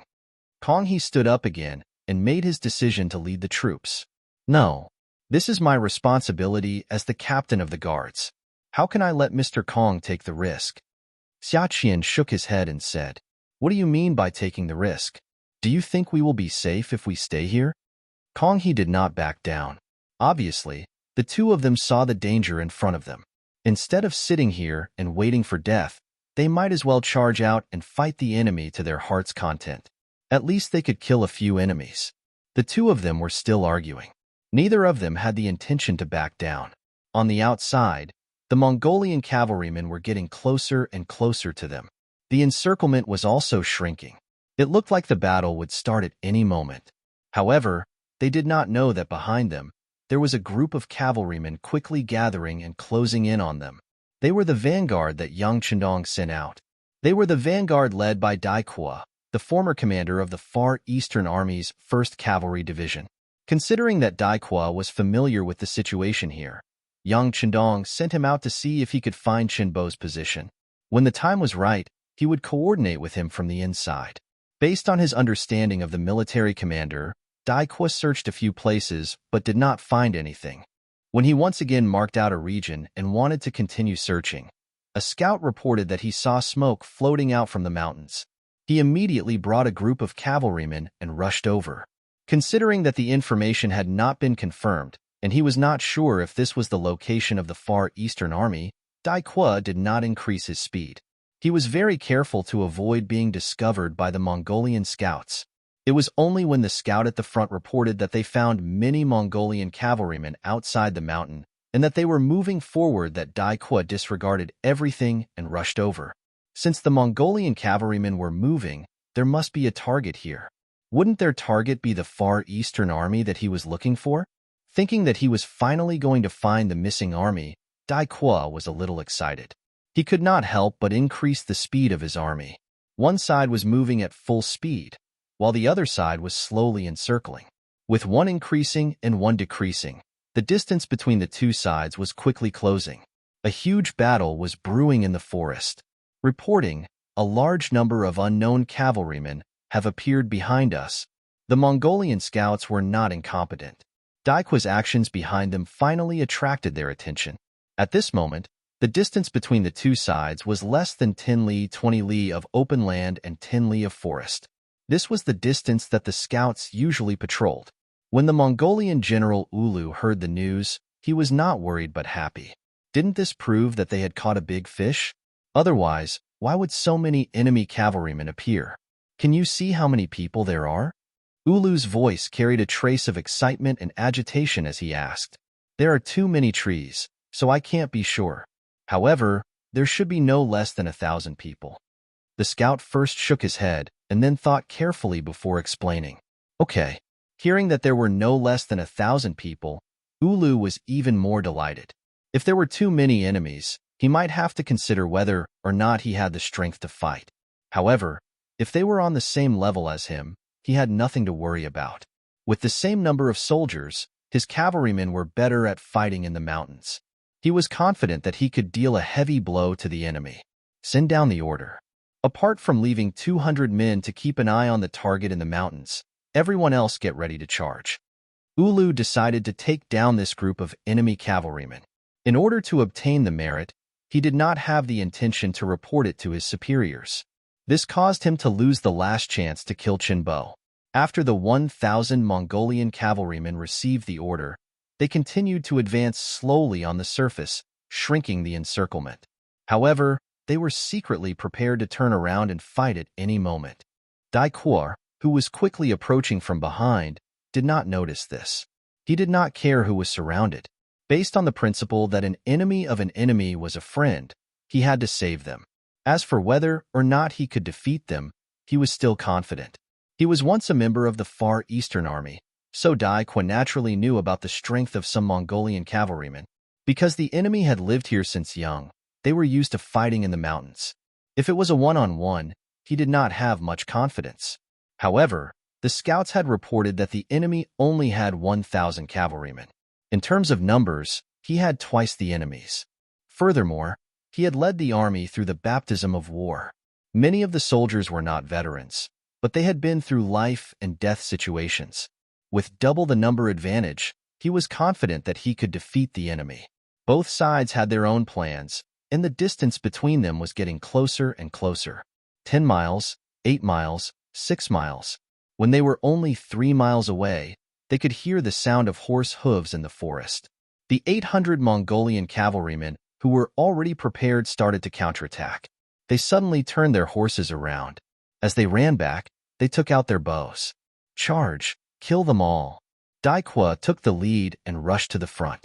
When he vaguely saw the shadows of many enemies flashing from behind some trees, he didn't hold back and shouted loudly. When enemies meet on a narrow path, the brave will win. In the dense forest, the speed of the warhorse was not much of an advantage. Whoever was braver and more courageous would naturally have the advantage. There was no need for anyone to give any orders. When the distance between the two sides was less than an arrow's distance, many bows and arrows were shot from all directions towards the approaching 5-star army's cavalry. Ding, ding, dang, dang. The sound of arrows clashing with cavalry swords could be heard. The 5-star army soldiers did not show any signs of fear and continued to charge forward. Even though along the way, some of their soldiers were shot off their horses, and some even died from the arrows, this did not stop them from advancing. The 5-star army's rules were very strict. When the general gave the order, even if there was a mountain of blades and a sea of flames in front of them, as long as there was no order to stop, they were not allowed to take a step back. Chapter 1380. Under the strict military rules, the 2,000 cavalry did not retreat at all. They could only continue to advance, closing the distance between the two sides. At the same time, the archers started to reflect the arrows. In terms of archery, the 5-star army had put in a lot of effort into training. Even though most of the Mongolian cavaliers had used the geographical advantage to hide behind some trees, the retaliation from the 5-star army's archers still brought quite a lot of pressure to them. Even though their damage was not as great as when they were on the plains, they still managed to suppress the enemy's archers. After the 5-star army paid the price of 200 cavalry casualties, they managed to close the distance between the two sides, and their advantage in numbers showed. This also forced the Mongol army, which only had 800 cavalry, to retreat. Uru, who was leading 200 cavalry to wait for news of the army's victory, suddenly heard that the battle was not going well and that the army was being forced to retreat. A look of panic flashed across his eyes. It was not as if he had never seen the strength of the Far East Army before. Tang Sheng, the commander of the 2nd Cavalry Division, was not the only one who had surrendered. He had led an entire division of more than 8,000 men. As one of the Mongol generals, Uru had seen the training of the Far Eastern Army. It was really normal, and compared to them, they were more than 10% weaker. Logically speaking, such an army should not be hard to defeat. As long as the arrows successfully suppressed the enemy until they couldn't even raise their heads, then they could find a suitable moment to suddenly attack. With the momentum of a tiger leaping down the mountain, it was possible to destroy the enemy's formation. At the same time, the enemy's fighting spirit and morale would also be destroyed. Once the morale of the army was messed up, no general would be able to turn the tables. As such, before this battle, Uru was really confident. However, who would have thought that the enemy would be so strong? In just a short time, they had actually charged over and forced his army to retreat? Uru's face was filled with confusion, wondering how the strength of the Far Eastern Army had suddenly increased by so much. Suddenly, another wave of battle cries entered his ears. When he looked over in panic, he saw hundreds of Far Eastern Army suddenly attacking. Without enough preparation, his remaining 200 cavalry were actually suppressed. The ones attacking were the 200 guards who stayed by Chen Bo's side. They had also heard the battle cries from the mountains. Based on their intuition, they knew that the reinforcements had arrived. Logically speaking, without Chen Bo's tiger tally, the various divisions could not act rashly. However, since the reinforcements had arrived, they naturally had to do something. After some discussion, Kong He and Xia Qian each led 100 warriors and rushed down the mountain from 2 different directions. They used practical actions to support the reinforcements, to create a center. Facing enemies from 2 sides, even though Uru was filled with reluctance, he still decisively gave the order to retreat. He had already thought it through. Since he did not have the appetite to swallow up the far eastern army, he would ask for reinforcements. After all, he was the one who discovered these enemies, so he would definitely get the credit. What he needed to do next was to keep an eye on these targets. The Mongolian cavalry suddenly retreated. However, whether it was Daikua, Kong He, or Xia Qian, none of them had any intention of chasing. They tried to get closer, wanting to see the other party's identity. Archung. Before Uru's battle report reached here, Ayaheki appeared first. With the token from General Nanlidi, Ayaheki successfully met General Akmu, following which, he followed Yang Qindong's instructions and told him about the 5-star army that had come to help the Far Eastern Army. Hearing that the Far Eastern Army's reinforcements had appeared, Akmu did not dare to delay and quickly brought Ayaheki to meet Khagan Hulahan. Within the Khagan's tent, Hulahan called Belinsky and Tang Sheng over to listen to the report. Along the way, Ayaheki had already memorized Yang Qindong's instructions countless times. After seeing Hulahan, apart from the initial panic, he was able to think clearly and tell him everything. Based on Ayaheki's description, the 5-star army only had 10,000 reinforcements, but the amount of supplies they brought was endless. There was no end to the carriages. While saying this, Ayaheki noticed that both Hulahan and Akmu's eyes were filled with desire. Obviously, they were stimulated by the spoils of war. On the other hand, Belinsky seemed to be in deep thought, but it was hard to tell what he was thinking about. There really are countless carriages? Hulahan did not think too deeply about it. He just wanted to confirm whether Ayaheki's words were true or not. Yes, I dare to use my head as a guarantee, Ayaheki said confidently. Haha, good. Hulahan laughed loudly, then his gaze fell on Tang Sheng and asked, General Tang, you know the most about the 5-star army? Tell me about it. Yes. Tang Sheng cupped his fists and replied, about the 5-star army, this subordinate has come into contact with them once.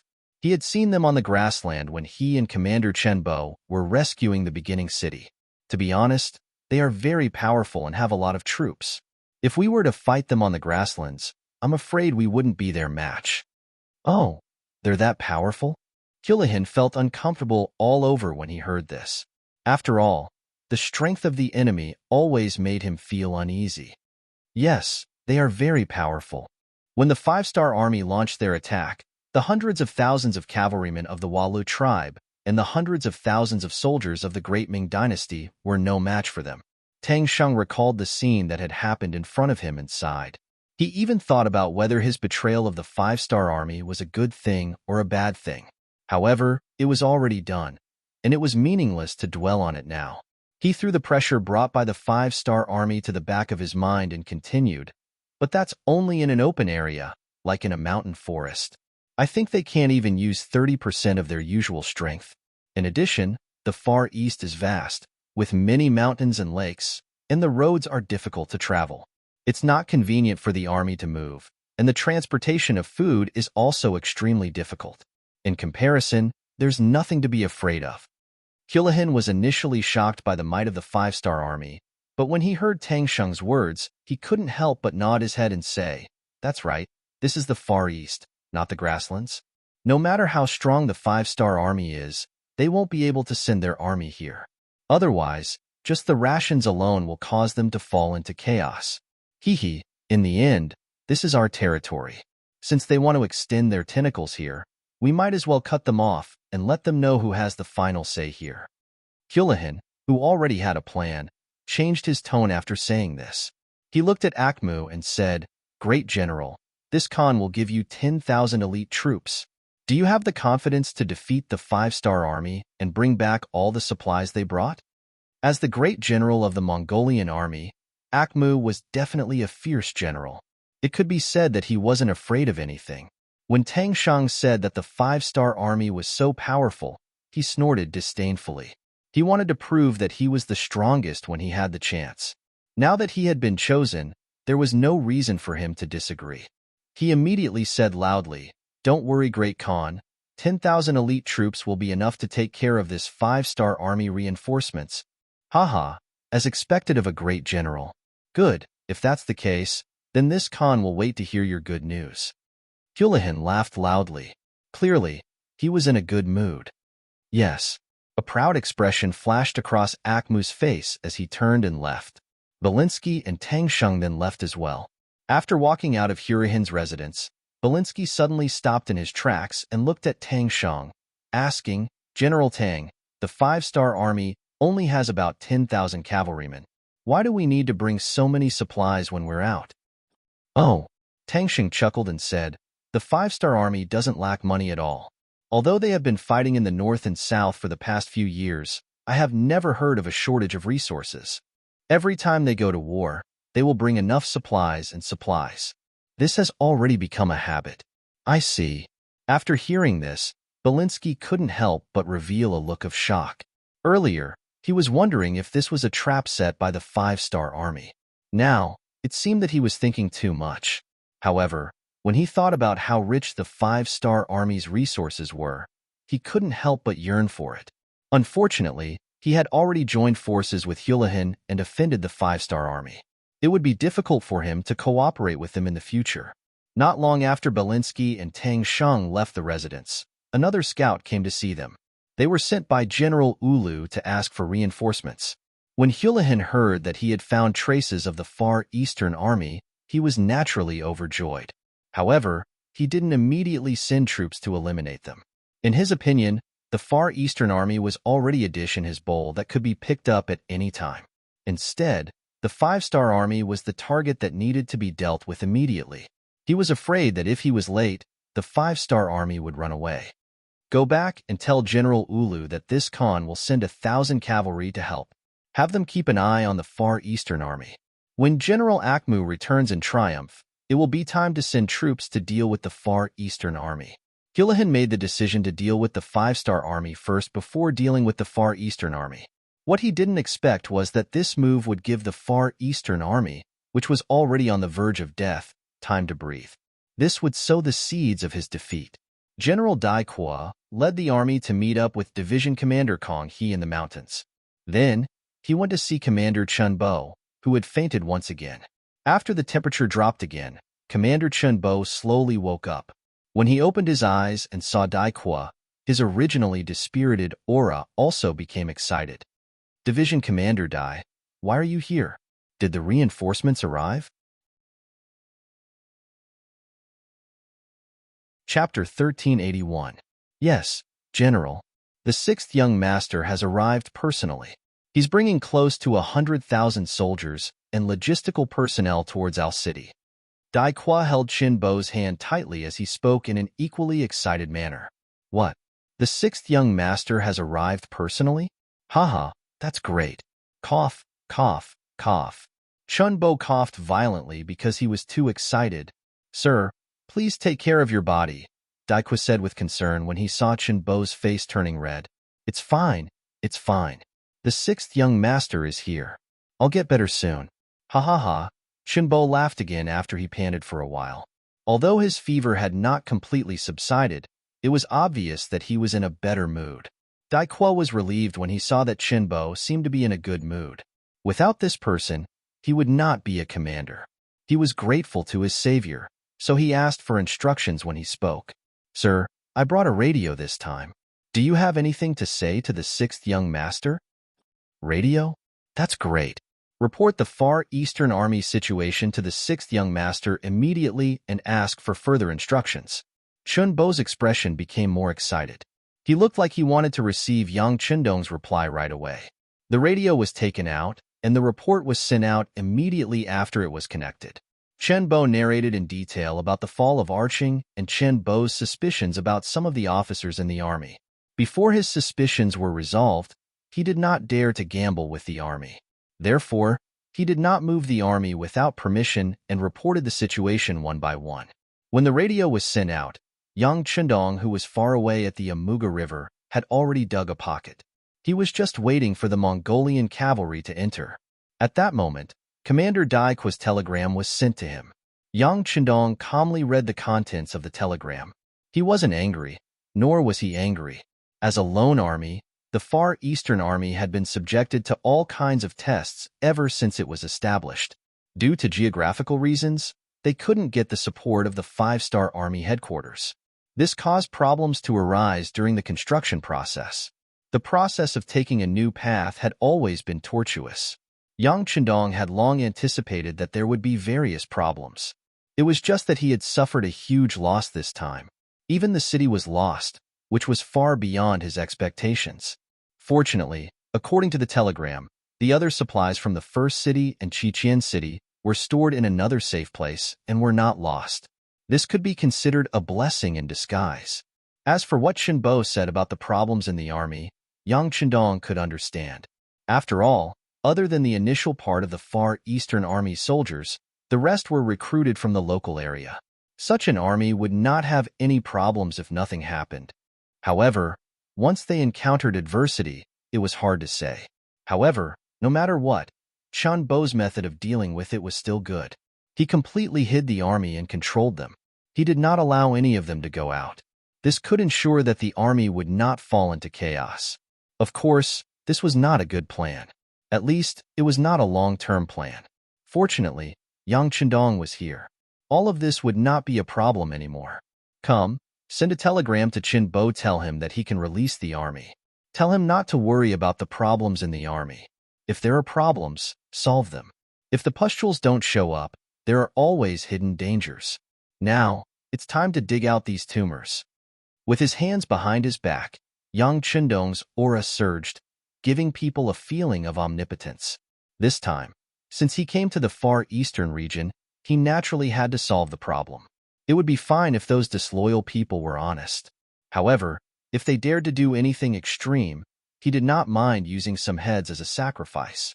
Facing the foreign races, Yang Chendong would never be polite when he raised his butcher's knife. The telegram was quickly sent back. Yang Chendong also returned his thoughts to the present. Just now, the scouts had reported that the 10,000 Mongolian cavalry reinforcements had already left Arching and were heading towards the Amuga River. They didn't even bring any rations with them. It was obvious that they were here with the intention of plundering. They would appear in front of him in 3 days. Come to die. Yang Chendong walked out of the tent and looked in the direction of Arching. He saw countless 5-star army soldiers digging horse traps. His eyes were filled with anticipation.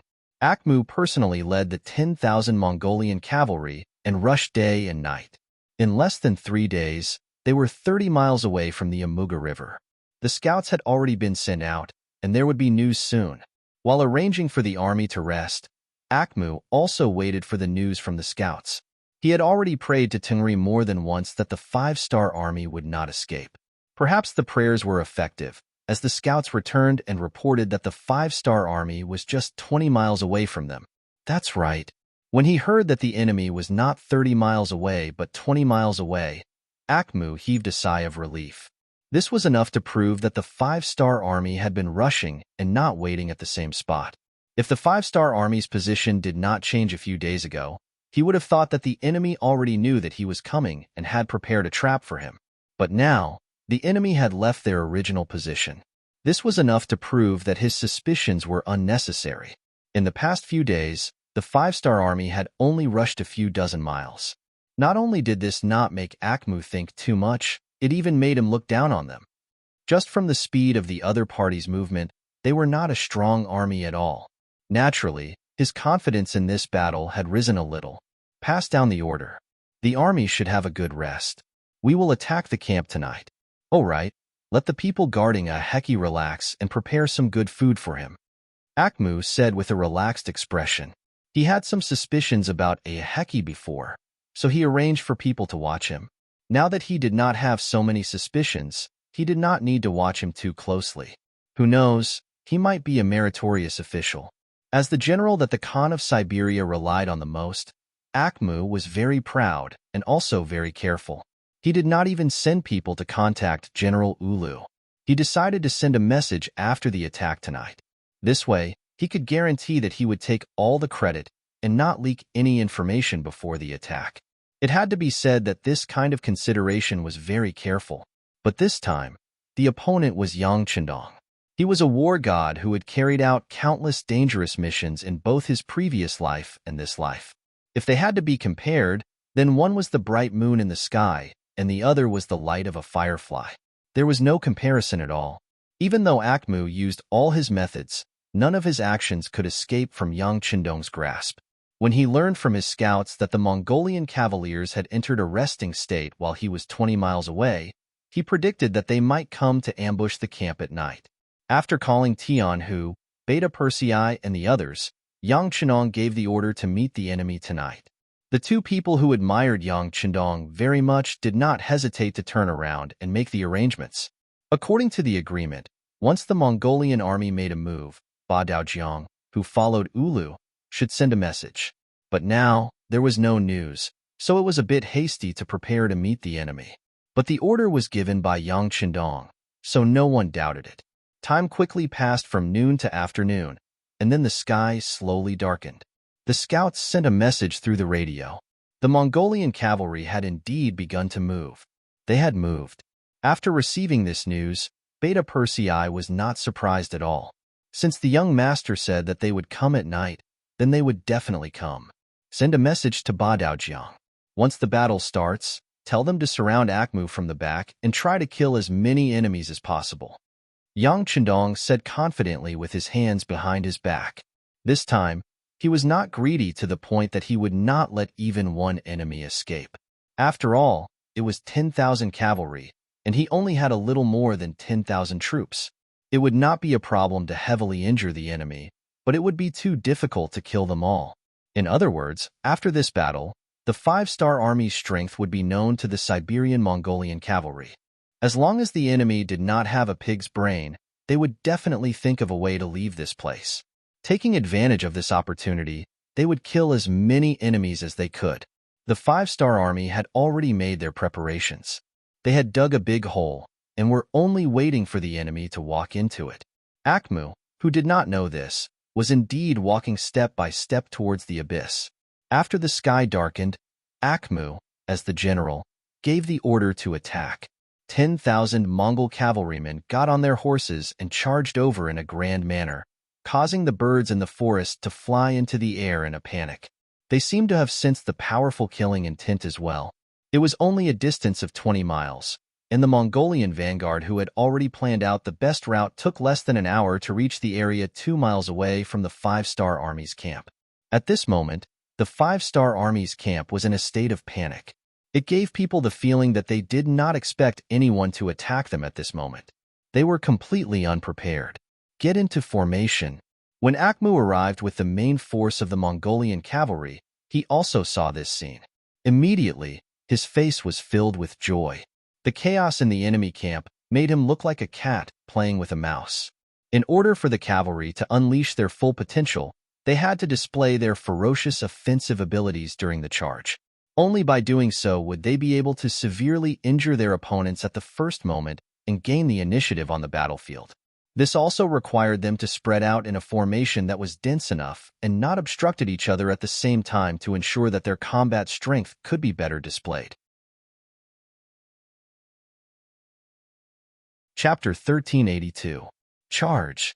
Akmu, who saw that the formation had spread out, could not wait to give the order to charge. When the Mongol soldiers heard the horn, they shouted and rode their horses over. As the distance got closer and closer, they readied their bows and waited, aiming at the 5-star army soldiers wearing military green uniforms one after another. Shio shio shio, shio shio shio. When the distance between the two sides reached the range of the arrows seemed to have grown eyes and shot towards the soldiers of the 5-star army who were running back and forth in the camp without the need for any orders. In a short time, more than 100 5-star army soldiers were killed or injured by the arrows. Such a glorious result greatly boosted the morale of the Mongol cavalry. This was especially true for the cavalrymen at the very front. They had already disregarded the formation and charged forward as if they would not be able to kill the enemy and gain merit if they were a step too late. The hope of victory had already made them lose their sight. These Mongolian cavaliers did not notice that the so-called 5-star soldier they had killed actually looked very similar to them. In reality, these people were the Mongol captives that Yang Chendong had captured. Before the war, Yang Chendong had promised these people that if they were lucky enough to survive this war, they would be exempted from the death penalty. After that, they would only need to work in arching for 3 years before regaining their freedom. With the temptation of death in front of them, these surrendered soldiers had no choice but to fight. Almost 2,000 captives wanted to fight. However, the flames of war were merciless and swords and spears had no eyes. Soon, more than 200 people were killed or injured, and this number was constantly increasing, causing waves of cries for help. Akmu did not know about this. When he saw so many 5-star army soldiers die in front of him, he was completely blinded by victory. At that moment, he seemed to see countless treasures piled up in front of him for him to take. Not only Akmu, more and more Mongol cavalry were deeply stimulated by this temporary victory. They shouted and swung their swords. Sometimes, there would even be laughter after they hit their targets. It's about time. Under a big tree at the periphery of the battlefield, Yang Chendong saw that the enemy's front and middle troops had entered the pocket. His eyes finally showed a hint of killing intent. He looked at Beta Persei beside him and said, "Blow the horn of charge." Beep, beep, beep, beep, beep. The loud horn suddenly sounded in the silent night. It was like a clap of thunder in the ears of the Mongol cavalry. After the bugle call sounded, the wooden planks around the camp of the 5-star army were suddenly removed, revealing wide and long horse traps. The sharp treetops in the pits were like ogres with their bloody mouths wide open, waiting for their prey to enter. The sudden sound of the horn and the pits around them scared the Mongol cavalry who had already charged into the 5-star army's camp. Their first thought they had fallen into a trap. They looked around like birds startled by the twang of a bow, and their eyes filled with fear. What's going on? As the commander of the army, Akmu was also trapped in the camp. After the sudden change in the situation, his face turned completely gloomy. His years of experience on the battlefield told him that things were bad, but in front of so many soldiers, he didn't want to admit this. So after shouting, he looked at a wooden box placed in the tent and shouted, "Men, pry open this box for this general." Yes. 2 soldiers stepped forward after receiving the order. Then, a hole was opened in the wooden box under the great force. Then, a cry of surprise sounded. "This is an empty box." "What? Empty?" Akmu's face changed drastically. Then, he pointed at the other wooden boxes and some jars and shouted, "Open! Open all of them!" In an instant, a group of soldiers rushed forward. But the result was not good. The wooden boxes were all empty. There was something in the jars, but it was not wine. It was kerosene. "Not good, it's kerosene. Be careful of a fire attack," Akmu cried out. As if to coordinate with him, countless torches suddenly appeared around the camp, illuminating the area as brightly as day. Countless cavalrymen were holding fire arrows, ready to fire. "Surrender, and you can live. Those who resist will die." The voice of persuasion sounded out again. Beta Persei's loud voice was used again. "Surrender? You must be dreaming." Looking around, he realized that all the soldiers behind him had already fled. Not only that, but the 5-star army around the tent had also fled at some point. Seeing that there was nothing to gain, Akmu shouted angrily, "We have more people. Don't be afraid of them. Listen to my orders and charge out." He knew that he had sinned heavily. Once he was captured by the 5-star army, he would not have a good ending. Thus, Akmu decided to take a risk. After the commanding general gave the order, the soldiers were also encouraged. They shouted loudly and were about to charge out on their horses. However, before they could charge forward, Yang Heir had already given the order to shoot. Following that, tens of thousands of arrows were released in unison, bringing with them countless sparks as they rained down on the camp.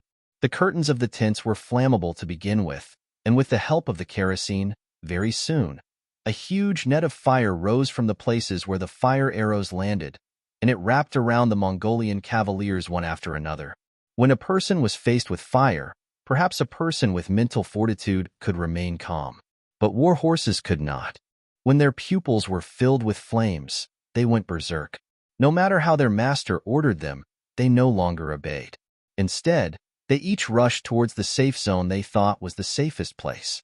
The war horses that charged out, no matter which direction they went, were all waiting for them in the wide horse traps. The sound of wooden stakes entering flesh could be heard, and the war horses that were still alive just a moment ago turned into dead horses one after another. The Mongolian cavaliers riding on their backs did not fare much better either. Most of the time, they were buried with the war horses before they died. The fire was everywhere, and they could not stay there. There were also huge horse traps waiting for them outside. The Mongol cavalry were stuck in a dilemma. As the commander, Akim could not do anything. He could only watch as one soldier after another charged out and died in the pits. If they were surrounded by the fire, they would be burned to death. There were 8,000 Mongolian elite cavaliers, and other than the soldiers who were not part of the five-star army, most of them died in this predicament where they could neither advance nor retreat. The fire burned for nearly an hour, causing the surroundings to be filled with the smell of roasted meat, which made people want to vomit. However, there were some who were lucky and did not die in the fire. After a full hour of torment, the fire around them gradually became smaller, and the surrounding horse traps were also filled with human and horse corpses. They finally saw the hope of charging out. "Charge with me." Akmu, who saw the hope of survival, had a black face. Although his personal guards had tried their best to protect him from being burned to death, the smell of smoke and fire did not feel good. Now that he finally had a chance to show off his skills, he hollered out and was about to launch a counterattack. At this moment, Akmu had close to 1,000 soldiers who could still fight. There were also 2,000 to 3,000 injured soldiers. Although they couldn't win with these, it was still possible to carve out a path of blood. In the hearts of many Mongolian cavalry, they were invincible on their horses. They were like their ancestors, invincible on their horses. It was good to have confidence, but too much confidence was asking for death, especially when they were facing the elites of the five-star army, who specialized in beating up the Mongolian cavalry. From the moment they charged, their fates were already decided. "Soldiers, charge with me." Tian Hu, who had been waiting by the side, pulled out his 2 cavalry swords. He had wanted to experience the skills of the Siberian Mongol cavalry. If it was not for Yang Qindong's plan, he would have charged out long ago. Luckily, there were still a few thousand enemies left on the battlefield, which was enough for the number 1 cavalry army to practice their swords. A truly strong army did not depend on how hard they trained. Instead, they needed to have enough battle experience. Soldiers who had not been on the battlefield were all fake and could only be considered armchair strategists. Luckily, the world was huge, and there were many whetstones for the five-star army. After Tian Hu gave the order, the cavalry surged out behind him. It was as if everyone knew that there was more soup than meat, and they were afraid that if they were late, they would not be able to obtain any merits. The wolves moved, and after the soldiers of the number 1 cavalry army charged, a killing intent filled the sky as they charged at the charging Mongolian cavalry. That killing intent seemed to have turned into a physical aura that charged into the enemy camp. For some reason, including Akmu, many of the Mongolian cavalry could not help but feel a chill run down their spines. This was the manifestation of the killing intent turning into a physical form. It was like a butcher.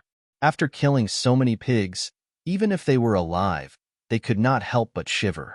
The charge of the Mongolian cavalry did not stop because of this. They were like how they dealt with the small Russian tribes, spreading out and trying to use the wolf pack tactic to split up and win. Although they felt a chill in their bones when they charged, since they chose to charge, they would not stop for no reason. Arrow formation. Tian Hu, who was charging at the front, had no intention of stopping either. This was not the first time they had faced a pack of wolves, so they used the short arrow formation to charge forward as if they were familiar with it. Countless facts had proven that the Mongolian cavalry were not scary. They just needed to maintain their hearts and charge according to what they had learned in their training. Chapter 1383. This was one of the important instructions Yang Qindong gave to the army. When they faced a strong enemy, they were not to be easily moved by them. They would fight their own battles, and they would fight their own battles. They were not to change because of the enemy. If that happened, they would be giving up on their advantage and letting the enemy take advantage of them. In truth, this was often the treasure that decided the outcome of a battle between powerful players. When a weak player ran into a strong player, their rhythm would usually be messed up. In fact, to protect their lives, they would have no choice but to adapt to the enemy's fighting style. In the end, they would only have the strength to fight back and would not be able to attack at all. How could they not lose?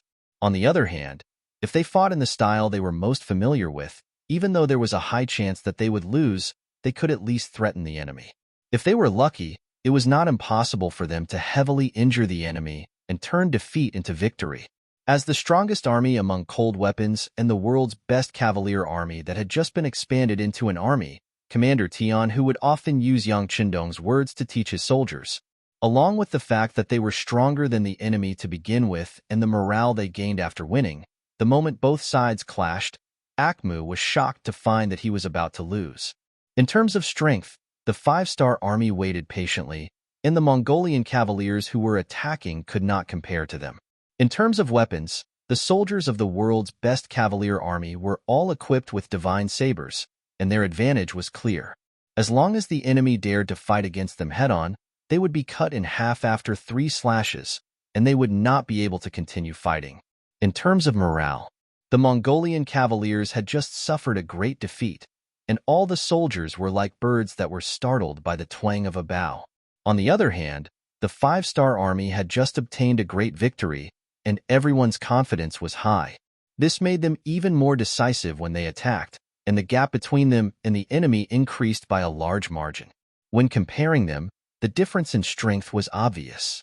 It could be said that before the battle even started, the victor had already been decided.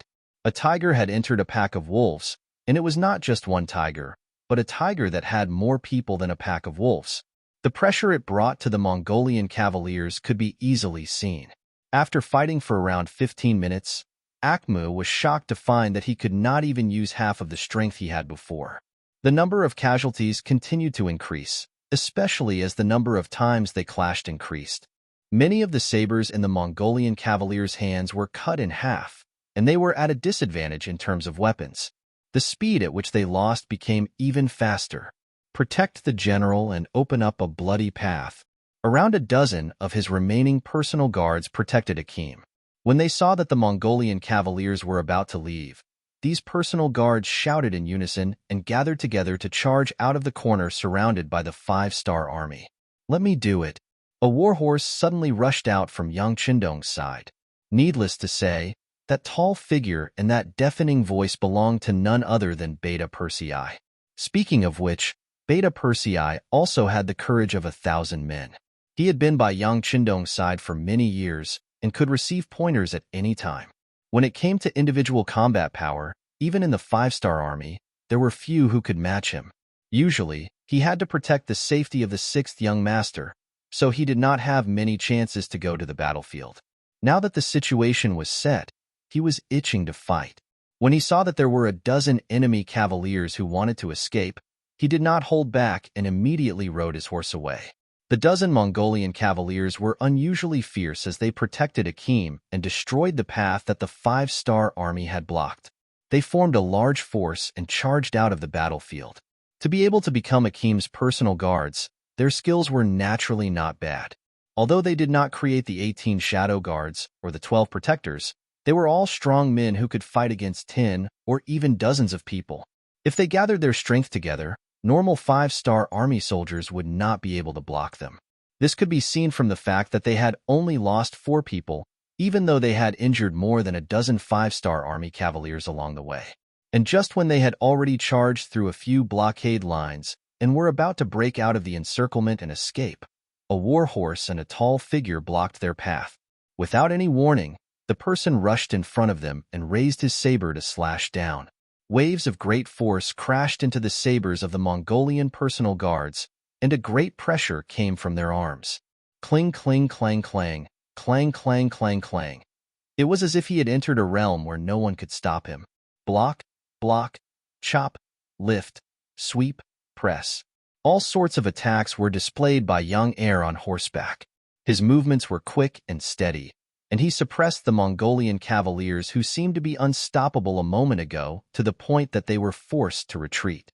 Fall. The saber slashed down fiercely and hit the chest of a Mongolian cavalier. The great force caused the cavalier's saber to break, and the blade was also wedged into the cavalier's sternum. The cavalier fell off his horse. "Get down from your horses."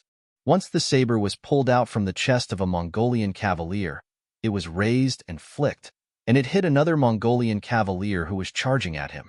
After the saber sliced through the cavalier's arm, another Mongolian cavalier cried out in pain and fell off his horse. Get down, all of you." The man and horse quickly weaved through the Mongolian cavaliers. His saber was like a nimble snake, and the Mongolian cavaliers around him were either cut down, flicked, or pressed down from their horses. No one was able to withstand a single blow from him. Sixth young master, second brother's strength has increased again. When the captain of the first team, Chiu Vi, saw this scene, he could not help but sigh in amazement. At the same time, he was eager to give it a try. Even though he could not compare to Beta Persei's position in Yang Qindong's eyes, because he was close to him, he had received a lot of pointers. He really wanted to go up and see how strong he was. Beta Persei is a person who is willing to work hard. Let's see. These people might not be enough for him to kill alone. Yang Qindong's gaze was like a torch, and he spoke with the gaze of a grandmaster. As the saying went, once an expert made a move, the truth would be revealed. Even though Beta Persei's strength was much weaker than his, normal Mongolian cavaliers could no longer stop him. Since Yang Qindong had said this, Chiu Vi could only suppress the thought of going up to help Beta Persei.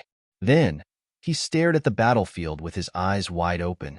He wanted to learn how Beta Persei fought. Many times, watching a battle between experts was also an experience of enlightenment, and it was also a rare opportunity. In the battlefield, Beta Persei killed more than 10 Mongolian cavaliers in a short period of time, and finally faced off against General Akmu. As the great general of Siberia, Khan Hurihan, Akmu did not rely on flattery to get to his position. He was a person with real instincts. Before he met the 5-star army. No, it should be said that before he fell into the trap tonight, Akmu was very arrogant. In his eyes, the Han people were as weak as sheep. They were not even as weak as the Russians who dared to resist them from time to time. Since the 5-star army was mainly made up of Han people, there was no such thing as being strong or powerful. As long as he arrived with the army, one charge would be enough to scare the opponent. Then, it would be the autumn wind sweeping away the fallen leaves, and the pursuit of the enemy would be a great victory. It was precisely because he thought that everything was too simple and too easy. When he found out that he was surrounded, Akmu was shocked. He finally knew that the Han people he faced this time were different from the Han people in the past. They had some ability. However, this ability was nothing more than relying on schemes and trickery to win. If it was face-to-face, blade to blade, he was confident that he would be able to beat the crap out of these Han people. As a result, there was the scene of him leading the army to counterattack. Then, the confidence in his heart was thrown away one by one. What did they mean that he accidentally fell into a trap? What did they mean that the Han people were weak and easy to bully? Right now, Akmu only wanted to kill all those who had spread the news. If the Han people were easy to bully, then who was the one who beat him up? After failing time and time again, breaking through the bottom line of his heart, Akmu no longer had the heart to fight against the 5-star army. This was because he found that even if there were no schemes or traps, he would not be able to gain any advantage against the 5-star army. The only difference was that the other party would have to pay a higher price. However, the result of the battle could not be changed. He would definitely lose, and the Han people would win. If he could escape this time, Akmu would definitely tell Great Khan Hulahan to retreat as far away as possible from the 5-star army. The Han people were simply devils, executioners who killed without batting an eyelid. On the contrary, they were like clowns who did not know the immensity of heaven and earth. They were so ignorant, so arrogant, and so reckless. However, it was clearly too late for him to think of all this at this time. At this time, Akmu was already a little scared. If it was possible, if he was not a great general, perhaps he would choose to surrender in order to survive. However, At this time, he had no other choice. With the trust and support that Hulahin had given him over the years, even if he had to fight to the death, he would not say a word about surrendering. Young Heir's chest heaved up and down as he went on a killing spree. After all, he had killed and injured more than a dozen people, so his physical strength was somewhat depleted. Even so, when facing Akmu, he was still full of pride and said, "Seeing that you are still a general, I will give you a chance. If you don't want to die, surrender." Different from the cloth armor that the other Mongolian cavalry wore, Akmu wore metal armor. Moreover, it was not the half-metal armor that normal soldiers wore. Instead, it was a full metal armor that protected his body. Just based on this, his identity should not be simple. Beta Persei wanted to capture this person alive. It would be a great achievement. Looking at Beta Persei, Akmu quickly shook his head. "You are very strong, but this general will never surrender. My soul has long returned to Tungri. Even if you kill me now, it will not be long before I will be a hero again." "Tungri my ass," Beta Persei muttered. He had long known from young Qindong that the so-called Tungri was like the god that the Han people talked about. It was a kind of belief and a kind of spiritual support. It did not exist at all. Of course, he also knew that many Mongolians respected Tungri. If anyone said anything bad about them, they would immediately become the public enemy. He would not do such a stupid thing. Chapter 1384. Beta Persei's eyes became brighter as he cursed Akmu's ignorance in his heart. "Since he won't surrender, then I'll just kill him. I hope he's not too weak so I can fight to my heart's content." Slowly raising his sword and arm, Beta Persei assumed a posture of a life and death battle. Similarly, Akmu also raised his saber and raised it high up in the air. When their eyes met, the word "kill" came out of their mouths almost at the same time. Then the warhorses under both sides let out an A, and the two men quickly approached each other. One was the great general of the Siberian Mongol cavalry. He held a high position, was unusually brave, and had experienced hundreds of battles. The other was the leader of the five-star army. He was a close subordinate of Yang Xie's leader, Yang Qindong. He had extraordinary strength and the power of his sword was mighty. The so-called strongest of the strongest referred to them. In the process of rushing, when the warhorses crossed, the two sabers quickly collided and separated in an instant. In the first round, they were evenly matched, and it looked like they were evenly matched. After galloping for a distance, the two men turned their horses around and stared at each other. After the exchange, the two men didn't seem any different from before. But if one looked carefully, they could still see the differences. For example, Beta Persei's indifferent face, the tension in Akmu's eyes, and his slightly trembling right arm. With the advantage of the weapon, Young Heir, who was holding the heavenly saber, could release all of his strength to the maximum when fighting. He didn't have to worry about the weapon breaking down. In contrast, Akmu couldn't do the same. After seeing the scene of many soldiers' weapons being broken, he was afraid of the five-star army's sabers. This made him not dare to use all his strength in the fight because he wasn't sure if the saber in his hand was strong enough to break in two. The fear in his heart and the inability to use all his strength weakened his momentum and confidence by at least 30%. In a battle between experts, a small mistake could be fatal. Who would dare to not use their full strength? It could be said that with the advantage of the toughness of the weapon, Beta Persei had already gained the upper hand before the battle even began. The tremendous force behind the blow had already caused Akmu's arm to feel sore and numb, showing signs of defeat. "Ha ha ha, you and I had a fair fight. How delightful." Again. Beta Persei laughed heartily as he felt the exhilaration of releasing his power. After a loud shout, he urged his horse forward. "Fair my ass." Akmu cursed in his heart. Due to the disadvantage of his weapon, he didn't dare to use his full strength. Naturally, he couldn't display his full strength. Now that he saw Beta Persei rushing over again, he had no choice but to bite the bullet and charge forward. Ding ding dang dang dang. After another clash, Beta Persei laughed again and launched another charge, forcing Akmu to passively attack again and again. In just a short while, the two sides had clashed for at least 10 rounds. Finally, The saber in Akmu's hand broke into two. Although the quality of the weapon in his hand was extraordinary as a supreme general, there was still a huge gap between his weapon and Yang Xie's more mature forging skills. It was already very difficult for him to hold on until now. Not only that, because he didn't dare to use his full strength, Akmu had been enduring the tremendous force from Beta Persei on his wrist. At this time, his right arm had become red and swollen, and it was difficult for him to even lift the saber. Hey, why did your saber break by itself? Are you afraid of your grandfather? Well, if that's the case, why don't you surrender? You seem to have some ability. If you surrender, your grandfather will spare your life. How about it? Beta Persei seemed to have just noticed the other party's broken saber and said jokingly. Akmu's face was flushed red. He was furious and infuriated.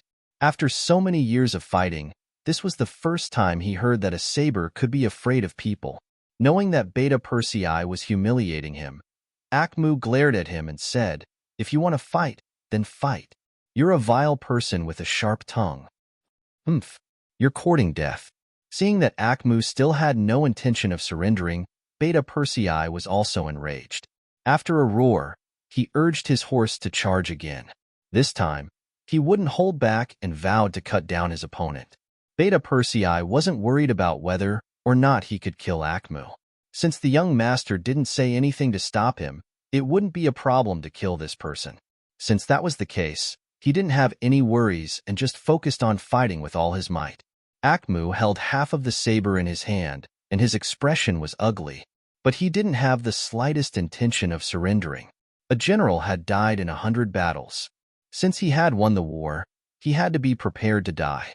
He only hated himself for being careless this time. Not only did he not have long to live, but he also implicated nearly 10,000 soldiers to die here. In the end, he still failed to live up to the Khan's trust. Akmu, who already had the intention to die, didn't have any more worries. The worst outcome was nothing more than death. How could a person who wasn't even afraid of death be afraid of Beta Persei's saber? Akmu, who was holding half of the saber in his hand, charged forward without any intention of dodging. He launched the last attack of his life. Beta Persei finally felt that something was wrong. As the distance between the two sides got closer and closer, the other party didn't have the slightest intention of dodging. There was only an indomitable momentum and an attitude of mutual destruction. Beta Persei, who didn't want to die with Akmu, had no choice but to change the direction of his saber midway. The saber also changed from a slash to a sweep and fiercely slapped Akmu's body. The powerful saber slapped Akmu's chest, and he immediately spat out a mouthful of blood. Even a tree branch could exert a great amount of power, let alone a saber. Blood gushed out of Akmu's mouth as he was struck. Akmu forcefully gathered his strength and swept his saber across Yang Second's black armor, leaving a mark on it. But it was only a shallow mark. The attack range of the broken saber was limited, which allowed Beta Persei to escape. After noticing the saber mark on the armor, Beta Persei first took a deep breath. He didn't dare to imagine what the result would be if the other party didn't use a broken saber, but a whole saber. In other words, he was almost injured by the other party. If he wanted to kill his own people, he had to kill them first. Beta Persei would not allow a defeated general to threaten him. After shouting angrily, he raised his saber and slashed back. This slash used almost 90% of his strength. Akmu, who had just swung his saber and used up all his strength, had a regretful expression on his face.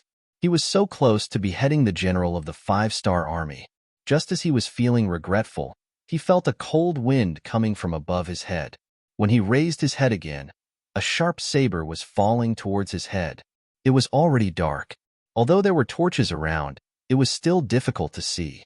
Akmu only saw the shadow of a saber flash above his head, and then an indescribable pain attacked his whole body. After struggling for a while, Akmu's chest suddenly split open and blood gushed out. Then, he lowered his head and saw that his body had been split in half. Akmu's nose twitched as he could no longer breathe in oxygen. His body trembled a few times before he fell off the horse and onto the ground, forever losing his consciousness and senses. Beta Persei, who had killed Akmu, let out a long sigh. Reality told him that if he underestimated any opponent, he would have to pay a heavy price. If it wasn't for the fact that the other party was holding a broken blade, the one who would be lying on the ground right now would be him. With Akmu killed, the other Mongol soldiers who were lucky enough to survive were either killed or surrendered. Before the sun rose, the battle had already ended. Of the 8,000 Mongol cavalry that charged into the ambush, not a single one managed to escape. The battle on the main battlefield had already ended.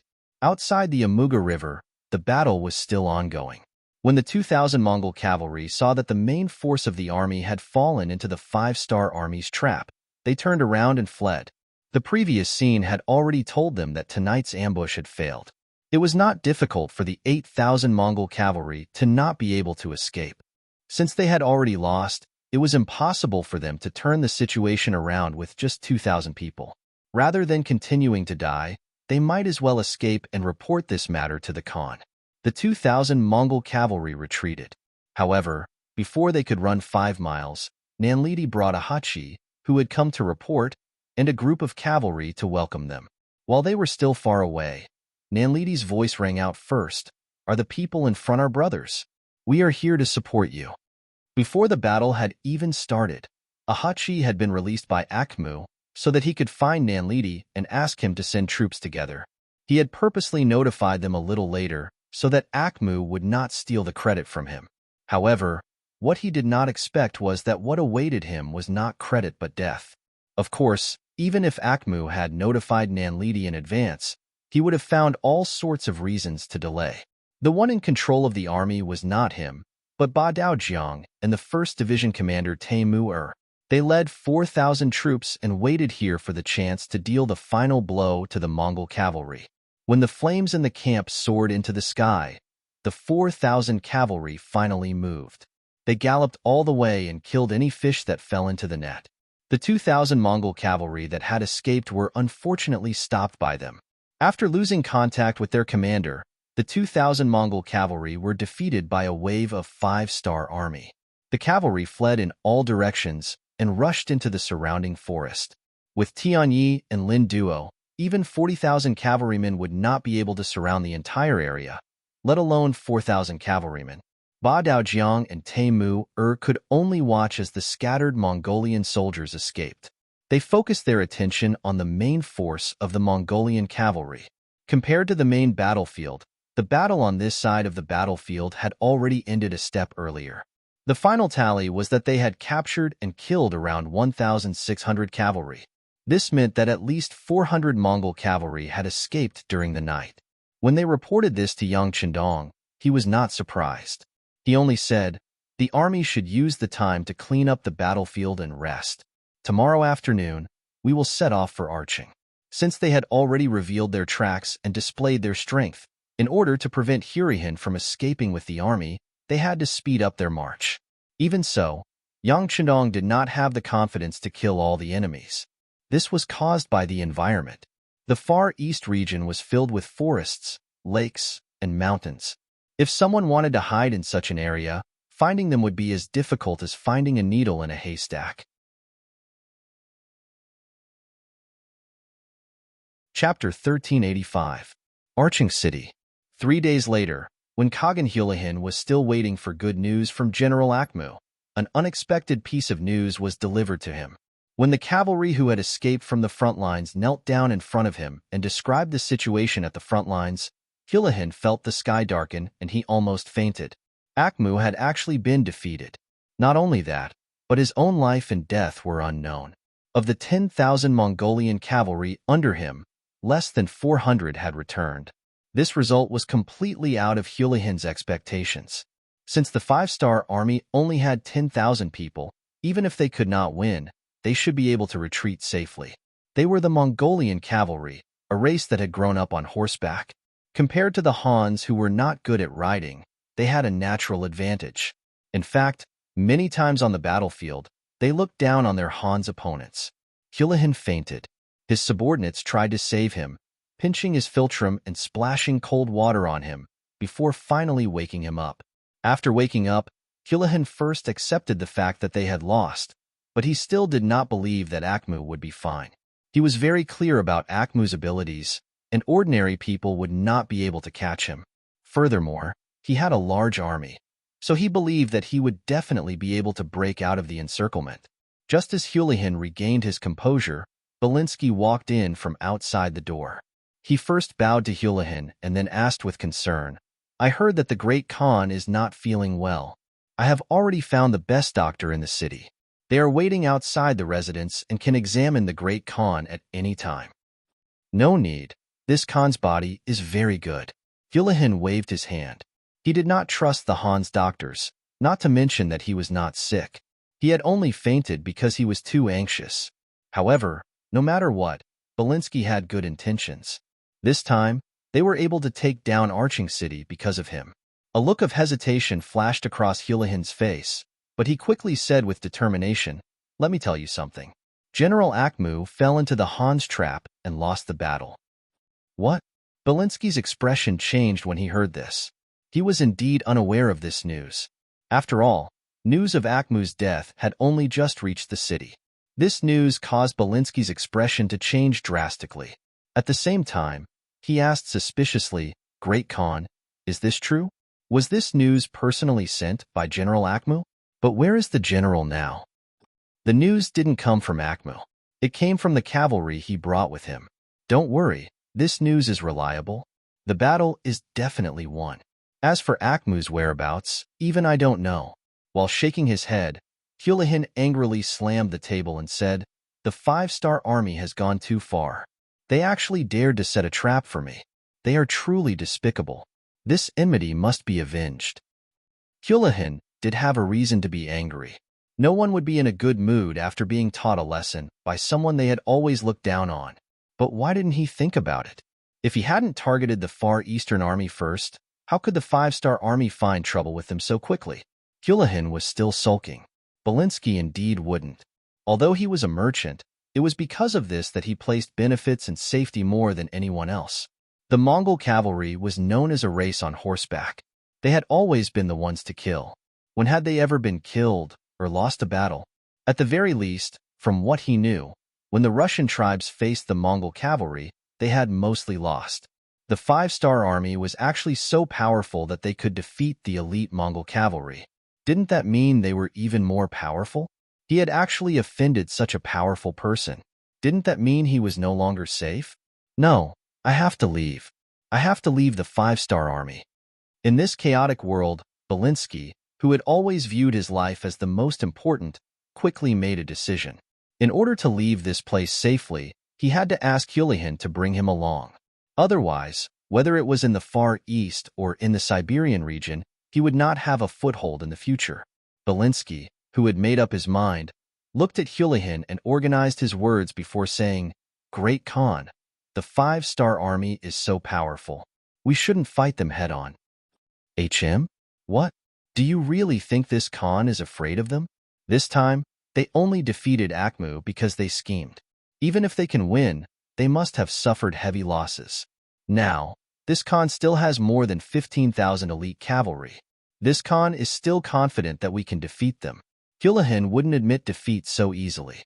Although his bloodline wasn't pure, and he couldn't be considered a member of the Golden family, he was still a descendant of Genghis Khan. He was still very proud in his bones. Seeing that Houlihan was still so stubborn, Belinsky scolded him for being stupid in his heart. On the surface, he had to put on a serious expression and said, "The Great Khan's might is naturally not something that the Han people can match. However, the problem now is that not only do we have the 5-star army as our enemy, we also have the Far Eastern army behind us. Previously, we were unprepared and caught them off guard, so they had no choice but to hide. However, now that their reinforcements are here, they will definitely jump out and become enemies with the Great Khan. When that time comes, the Great Khan won't have any advantage in terms of military strength. Even if we can win in the end, the Great Khan's strength will also be heavily injured. In that case, if other forces enter this place, what will we use to defend against them?" This. Houlihan wanted to say that as long as he was here, they wouldn't be defeated by the 5-star army. However, after considering that if they really won an Pyrrhic victory, once their strength was severely damaged, it was inevitable that there would be despicable people who would target them. There were no laws here, nor was there any so-called justice. Everything was based on the law of the jungle where the strong preyed on the weak. If they didn't have enough strength, then they deserved to be bullied. Houlihan wouldn't watch his strength be damaged and be looked down upon by others. If that was the case, what was the use of occupying Arching? Thinking of this, his thoughts of fighting to the death with the 5-star army couldn't help but waver. Seeing that Houlihan didn't say anything, Belinsky knew that his suggestion was effective. He immediately followed up, "Great Khan, the Han people have a saying, where there is life, there is hope. As long as the Great Khan is still here, this one is still here. If you and I work together, I will provide the money and you will provide the manpower." The Han people also have a saying, "It's never too late for a gentleman to take revenge." Today, the 5-star army made us suffer. Let's remember this first. We will get our revenge sooner or later. As Belinsky consoled him, he also repeated his own importance. In the end, he was telling Houlihan that he was very important and that he had to bring him along when he left. Houlihan, who didn't think too much, didn't know what Belinsky was thinking. He was only considering whether Belinsky's words were correct. Just like how Belinsky valued his own life, Belinsky naturally didn't want to die. Not only that, he also valued his own strength. Since he was young, he had seen too many unfair things. He also respected the truth, which was that the one with the biggest fist was the absolute truth. As long as you had enough strength, you could set the rules. On the other hand, if you were weak, even if what you said was correct, no one would listen to you. He thought about how he wasn't the only armed force in Siberia, and he wasn't even the only Great Khan. If his strength was weakened too much, he was afraid that he wouldn't even have a place to stay when he returned this time. Since he wasn't confident that he could win, and there wouldn't be enough benefits even if he won, why would he fight this battle? Instead of taking the risk, it was better to retreat first. Just like what Belinsky said, he should preserve his strength first. Revenge could wait until he was stronger, right? Okay. After thinking it through, Houlihan slapped his thigh and said, "You're right. We don't have to fight to the death with the 5-star army. Since that's the case, why don't we retreat first? How about this? This Khan will immediately order the army to prepare to leave.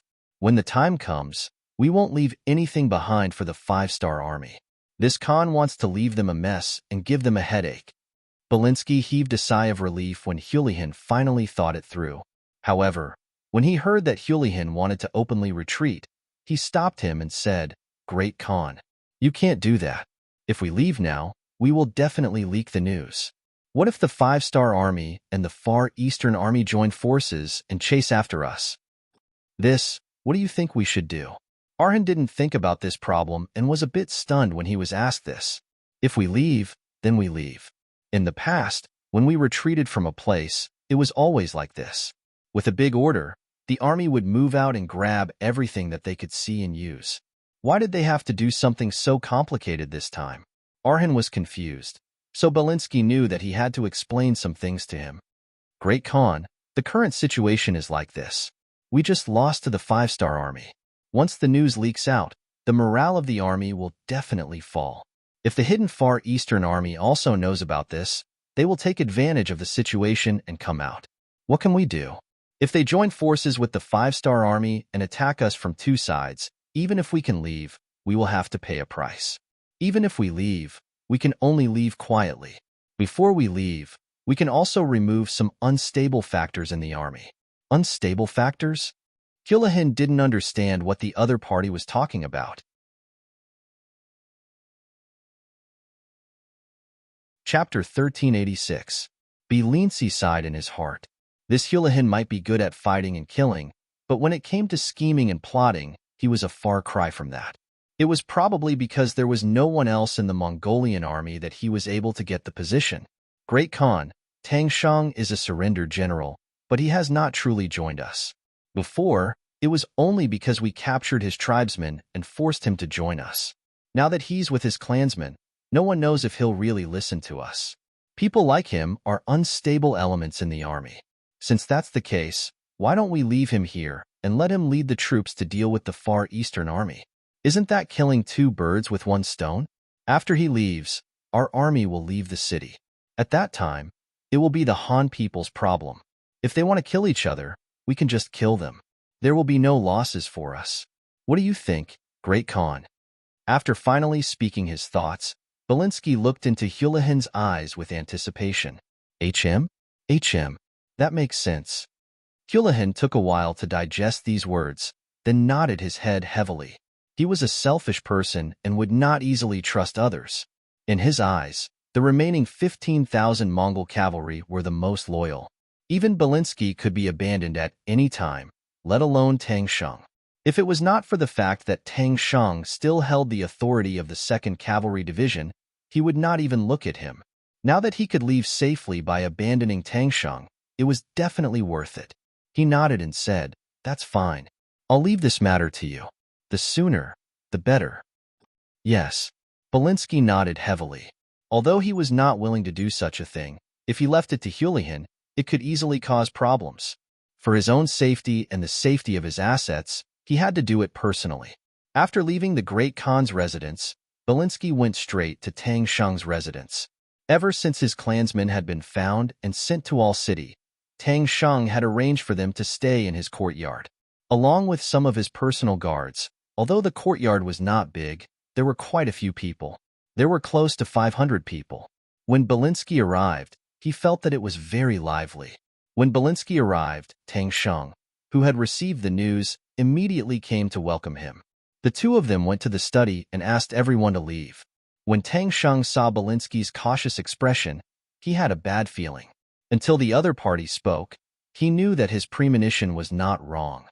"General Tang, a great disaster is about to befall you," Belinsky said with a long sigh, as if he was very concerned about Tang Sheng. "Why?" Tang Sheng was so shocked that he stood up from his chair with a look of horror on his face. Ever since he rebelled against the Far Eastern Army, Tang Sheng hadn't had a good night's sleep. As a traitor, especially before his old master was killed, he needed to be on guard against revenge and all kinds of methods that could be used against him. Especially in the past few days, the entire All City had been in chaos. The people living here, whether it was their personal safety or their property, were greatly threatened. Facing the Mongol cavalry who only knew how to plunder and didn't know how to manage and produce, the people were already complaining and dissatisfied. Sometimes, even he would feel angry when he saw the Mongol cavalry's actions. They were simply a group of bandits who didn't talk reason and only did things based on their emotions. They didn't care about the people's feelings at all. However, because they had cavalry swords in their hands that could kill, the people didn't dare to say anything. Because of this, many people vented their anger on him. Even though he also held a certain amount of military power, the people weren't bold enough to attack his residence, and no one dared to truly make a move against him. However, when he walked on the streets, he could still feel the unconcealed anger of the people when they looked at him with gazes. He had offended the Far Eastern Army, offended the people in the city, and the 5-star army had sent reinforcements. It would be strange if Tang Sheng was in a good mood. As a result, there were many times when he began to doubt whether his actions back then were right or wrong. For the sake of his less than 200 clansmen, he had betrayed the interests of tens of thousands of Far East soldiers and hundreds of thousands of people. Did he do something wrong? While he was reflecting on himself, Tang Sheng was also very afraid of death. He was afraid that some people who couldn't touch the Mongol cavalry would target him. Therefore, when he went out, he doubled the number of guards. Even when he slept at home, he arranged many guards outside to protect him. However, even so, he was still unable to sleep until dawn. Often, the slightest movement would wake him up. Now that Belinsky had come and said that he was in trouble, how could he not be afraid? "Mr. Tang, what's going on? Back then, I listened to you and rebelled against the Far Eastern Army. Now, you can't leave me alone." Tang Sheng suddenly grabbed Belinsky's arm and said with a pleading expression, "Don't be agitated, don't be agitated." Belinsky was in a good mood.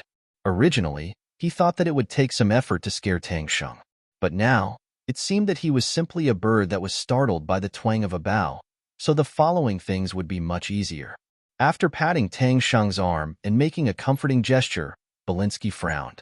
After thinking for a while, he said to Tang Sheng, who was listening seriously, "General Tang, I'm sure you can tell that the Khan is a suspicious person. He doesn't really trust you, right?" "Yes." Tang Sheng nodded. Half of his blood was Han Chinese. Just based on this, it would be extremely difficult to make Hulihan trust him. Yes, the Khan is somewhat suspicious of you. Previously, someone went to the Khan and complained to him, saying that you only surrendered to the Khan on the surface, but secretly had other thoughts, and that you were still in contact with the Far Eastern Army. No, absolutely not. Tang Sheng, who had just sat down, suddenly stood up again with a thump. His face was red. This time, he was really anxious. The feeling of being wronged was not good. He would never admit to something he did not do.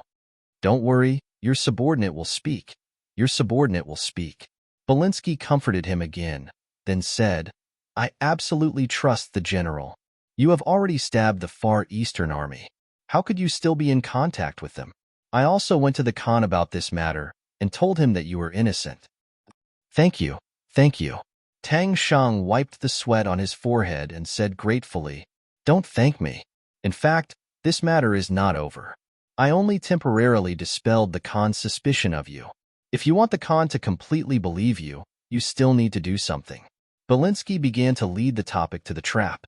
Sure enough, when he heard that there was a solution, Tang Sheng asked with a face full of curiosity, Please teach me, Mr. Tang. I can't say that I'll teach you, but if the general can lead the troops to deal with the Far Eastern Army, wouldn't that be the best way to prove yourself? At that time, once you can capture the Far Eastern Army's commander, or even severely injure the Far Eastern Army, who would dare to doubt you? At that time, not only will the Khan completely trust you, it is also possible that he will give you great power. When he heard that he had to become enemies with the Far Eastern Army, Tang Sheng's face immediately turned ugly. When Belinsky instigated him to rebel, he said that it would be best if he could capture Chunbo. If he couldn't, he only needed to open the gates of Arching. In the future, he wouldn't need to do anything to deal with the Far Eastern Army. But now, it was a different story. Tang Sheng wanted to remind the other party of the promise he made to him. But after thinking about it, what was the point of saying it? Right now, Hulihan didn't trust him. If he didn't quickly solve this problem, who knew when the Mongolian cavalry would visit his home? If that happened, would he and his clansmen still have a way to live? There was no choice. It wasn't a matter of whether he was willing or not, but he had to do it. Otherwise, a disaster would be right in front of him. Phew. Tang Sheng exhaled. His face didn't look good, but there were still some things that needed to be said and some promises that needed to be made. Mr. Tang, since doing this can eliminate the Khan's suspicion of me, I will lead the troops to deal with the Far Eastern Army. Belinsky was very happy that Tang Sheng agreed so easily. But in order to make sure that the other party didn't do nothing, he continued to promise, That's good. If that's the case, no one will be able to slander the general. That's right. The general only needs to lead the troops. I will ask the Khan to send troops to help you. When the time comes, we will deal with the Far Eastern Army and have done a great service. I hope the general won't forget my contribution. Of course, of course. Tang Sheng was relieved when he heard that the Mongolian cavalry would help him. He had hidden many spies in the Far Eastern Army. Those people were like him, not pure Han people. They wouldn't be loyal to the Far Eastern Army. With these spies and the help of the 2nd Cavalry Division and the Mongolian soldiers, it wouldn't be difficult to deal with the Far Eastern Army that had already been discovered. Tang Sheng agreed and personally sent Belinsky out of the residence with a look of gratitude. At the same time, he promised that he would gather the troops now and leave the city tomorrow morning to find the Far Eastern Army. Good news would come soon. Tang Sheng didn't know that he had been completely used by Belinsky and abandoned by Hulihan. He had become an abandoned pawn and had to cover for the Mongolian army's departure. It could be said that he had made the best use of everything. Chapter 1387. Belinsky happily went to see Hulihan. First, he explained Tang Sheng's attitude. Then, he suggested that the moment Tang Sheng left the city the next day, they would seal the city and loot the entire city. They would take everything that could be used or taken away and quickly leave this place. They would return to Siberia to recuperate and prepare for the next battle. Hulihan happily accepted Belinsky's suggestion. However, at the same time, he was also alarmed. This merchant was too cunning, so much so that he had to be wary. He even wondered if he could kill this merchant if he had the chance. When the time came, he would be able to obtain the merchant's wealth and avoid a huge danger. Wouldn't that be the best of both worlds? Unfortunately, Belinsky did not know this.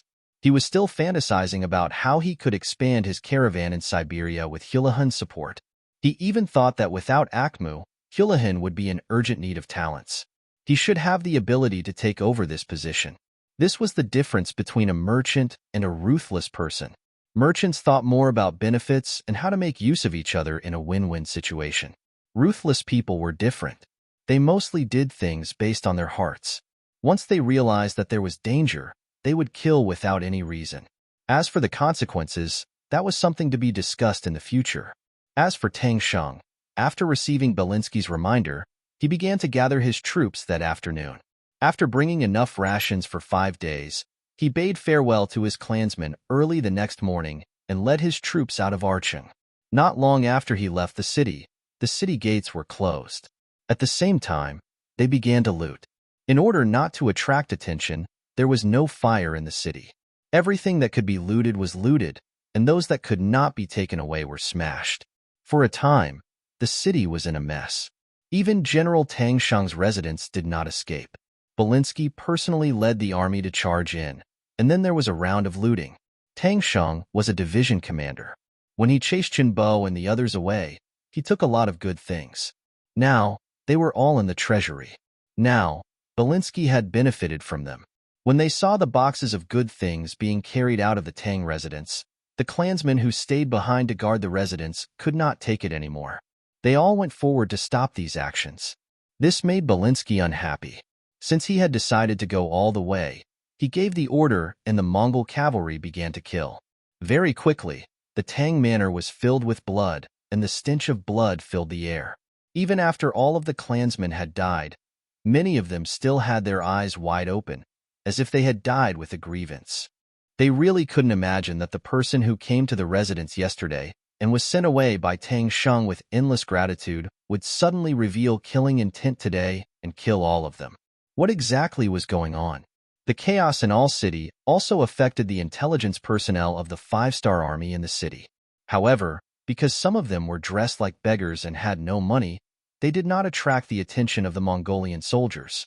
When the situation in the city became more and more chaotic, the intelligence personnel used a new battery that had just been sent into the city to turn on the radio and broadcast the situation outside. At this moment, Yang Chendong was leading his army towards Archeng. At this time, the number of troops had reached nearly 20,000. Apart from the 10,000 soldiers, there were also many Mongol captives as well as many Russian clansmen nearby. 3 battles, 3 victories, and Yang Chendong used his actions to prove the strength of the 5-star army. He also attracted the respect of some hot-blooded Russians like Nikolaev. They had even expressed their desire to join the 5-star army. Once they entered Archeng, they would be able to achieve their wish. This was Yang Chendong. No matter what the situation was, he could always make the troops grow like a snowball. In the end, they would become a colossus that would strike fear into the bones of all his opponents. As the army was advancing, the intelligence report from Archeng was sent over. When the telegram was sent to Yang Chendong, his first thought was that the enemy was about to run. Tell Commander Tian Hu to come over immediately. The target had been exposed, so it was time to start a fire. Under the constant cooling, Chen Bo fell into a deep sleep once again. This time, it was different from the past. Chen Bo had really fallen asleep. His breathing was steady, and his body's vital signs were also constantly recovering. It was only a matter of time before his body fully recovered. As for the military matters of the Far Eastern Army, before Chen Bo fell asleep, he gave all the power to Commander Dai Qua. As the person who followed Yang Chendong to the Far East, Dai Qua had seen the strength of the 5-star army. His loyalty to Yang Chendong was not something that the other commanders could compare to. Chen Bo was relieved to give the power to this person. After Dai Qua obtained the military power, the first thing he did was to take out the tiger talisman that Chen Bo gave him. He sent someone to inform the 3rd Cavalry Division and the 5th Cavalry Division. He also allowed Commander Kong He to return to the army and lead the 2nd Cavalry Division to gather at the military headquarters. Even if there are unstable elements in the army, it should only be a small part. It is time to expose them. Commander Dai Qua waved his hand and gave such a military order. There was nothing to be afraid of if there were pustules in the body. What was scary was that they did not dare to squeeze them out. Doing so would only make the problem worse. Since the sixth young master had already arrived with the army, even if these people jumped out, they would not be able to do anything. What was there to be afraid of? Out of his absolute trust in Yang Chendong, Dai Qua let the army assemble without worry. He wanted to see who would jump out and who would court death.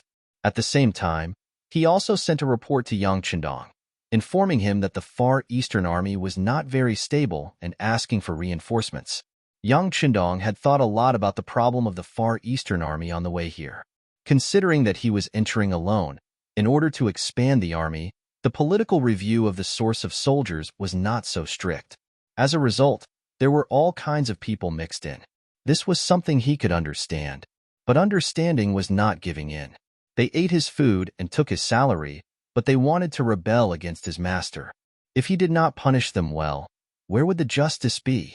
He handed over the task of getting rid of the traitors to Beta Persei and allocated 1,000 men from the 2nd Battalion of the Black Cavalry and 2,000 men from the 1st Cavalry Army. He wanted to deal with the unstable elements in the army with a thunderous force. Since he came to the Far East, a fortress like the first city would definitely be built here. After Beta Persei received the order, he quickly left with the army after Tian, who left. Yang Chendong led the rest of the army straight to Archeng. It was already chaotic there. The earlier they arrived, the earlier they could end the chaos there. After Dai Qua received Yang Chendong's reply, he was full of confidence. The stage had been set up, and the next step was to see how those people with bad intentions would act. Tang Sheng brought more than 8,000 men from the Far Eastern Army's 4th Cavalry Division to the military forest where Chen Bo was. What made people speechless was that this army was still wearing the military uniform of the 5-star army. This was also a helpless move. Although they surrendered to the Mongolian army with their division commander, the other party was too poor. They were so poor that they did not have any uniform at all. They had no choice but to gather here wearing the old military uniform. Wearing the military uniform of the 5-star army, they were now going to fight the 5-star army. The sarcasm was very obvious. The direct experience was that the morale of the soldiers of the 4th Cavalry Division was very low. Most of the soldiers' faces flashed with confusion. Not everyone was as ungrateful as Tang Sheng. These soldiers were all from poor families, and many of them were Russian men who had been bullied by the Mongolian cavalry. It was Chen Bo who had built Al City after arriving in the Far Eastern region. He gave them food to eat, so that they would not starve to death and did not have to worry about their safety. Although Chen Bo didn't bring the families of these soldiers to Al City for the sake of the overall stability of the situation, causing them to have a lot of worries in the future. However, their monthly wages were not little, and they were never late. With this money, they could buy some things in the city to support their own tribes. This was already something that made them feel very proud. Many warriors were still thinking that when the boys in their tribes grew up to be men, they would bring them to Al City to join the army, so that they could better support their tribes. However, they did not expect Tang Sheng to betray them. When they received the news, many of the soldiers could not understand, and no one was willing to rebel with him. However, it was at this time that Tang Sheng stood up, saying that once they and the Mongolian army took over Al City, they could bring their tribes into the city and live a good life together. It was because of this that the soldiers were appeased, and they had no choice but to stand together with their enemies, the Mongolian cavalry. Tang Sheng had indeed kept his promise. After successfully chasing Chen Bo out of Al City, he agreed to let the soldiers bring their tribes into the city. However, what no one expected was that the current Archeng was no longer the Archeng of the past. The city had long since fallen under the control of the Mongol army. The series of measures that General Chen Bo had set for the citizens had all disappeared, and no one followed them. There were many smashing, killing, robbing, and pillaging within the city, and sometimes it was even more chaotic than outside. Under such circumstances, who would bring their own tribes into the city? Wouldn't that be like sending sheep into a tiger's den? It was also at this time that Tang Sheng stood up again, saying that the chaos would end soon. As long as the Mongols weren't stupid, Al City would return to peace. Everyone just needed to wait patiently, and Al City would become a true refuge for everyone. In order for this day to come sooner, they needed to eliminate the Far East Army first. They had to get rid of this big problem first. It was under such circumstances that the 4th Cavalry Division left Al City, following Tang Sheng to 50 miles north of the city. They acted as if they were going to attack the Far Eastern Army headquarters. Tang Sheng, who had just arrived, met up with the Mongol commander, Uru, and learned that the Far East Army, which had been hidden for many days, was gathering here. Uru welcomed Tang Sheng's arrival very much. There were only 2,000 Mongolian cavalry here. Although they felt that their fighting strength was not bad, the Far Eastern Army was said to have tens of thousands of soldiers. In terms of numbers, the difference was still too great.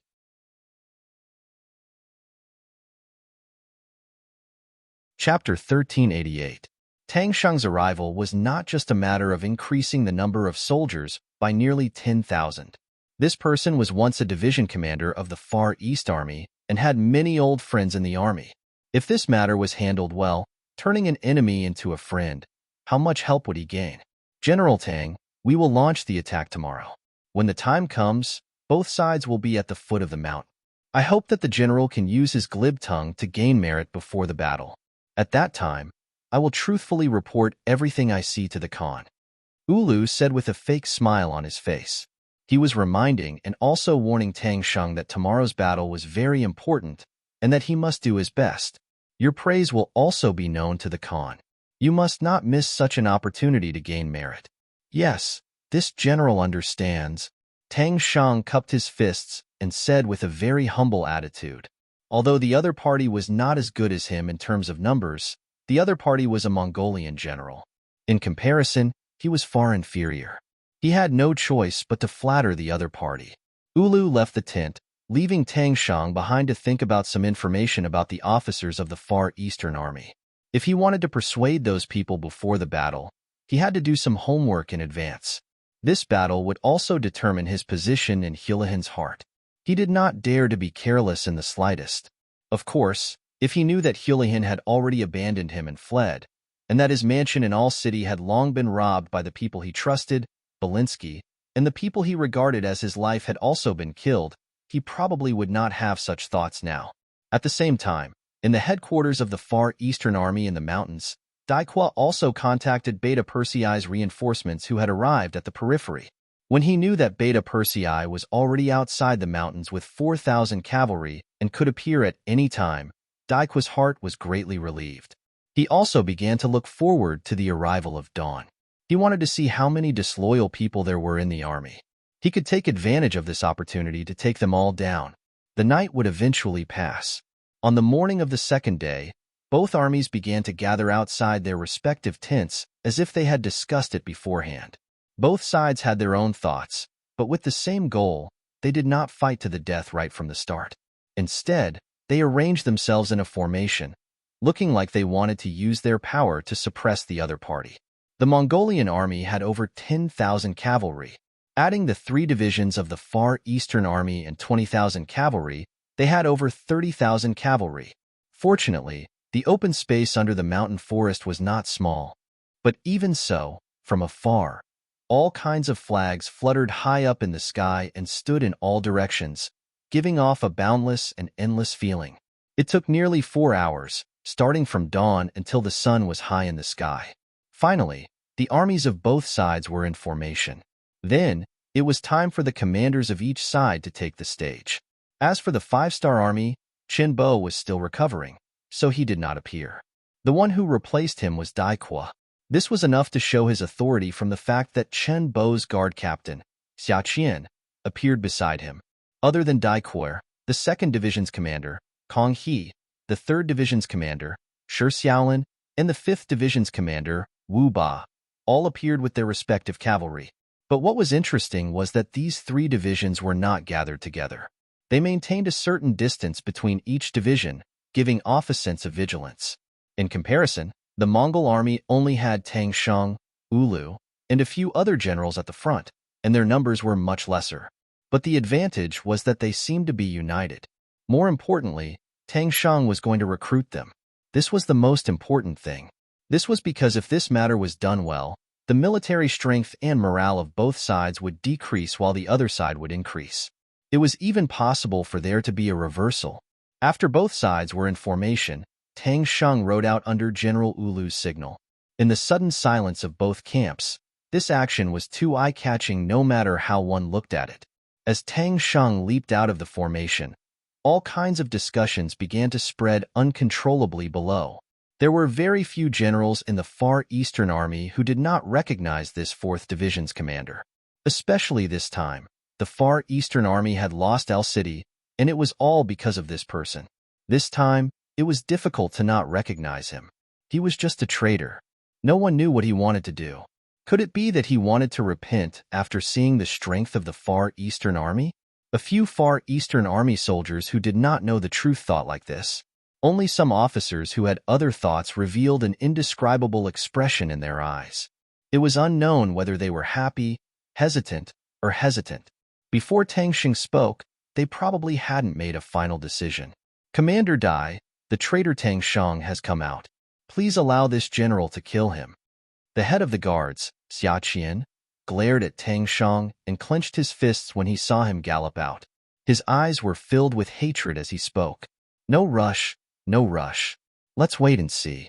On the other hand, Dai Qua was not anxious at all. On the contrary, he was looking forward to the other party's performance. He wanted to see how many loyal generals and villains there were in the Far Eastern Army now. Dai Qua had no intention of stopping him. Even if the other officers wanted to charge and kill the enemy, they had no choice but to suppress their anger. They wanted to see what this Tang Sheng had to say. In the eyes of these brave people, if you did something wrong, you should be punished. Even if Tang Sheng said something, they would not easily forgive him. Under the watchful eyes of the crowd, Tang Sheng first swept his gaze over the Far Eastern Army.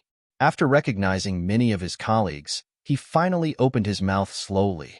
Everyone, I don't think I need to introduce myself. Everyone knows me. Hee, yes, I am the traitor in the eyes of some of you. Just like that, Tang Sheng's actions caused another round of discussion to erupt from the two great formations. Everyone was discussing. They had never seen such a shameless person. He actually admitted that he was a traitor. Without waiting for the discussion to continue fermenting, Tang Sheng shouted again.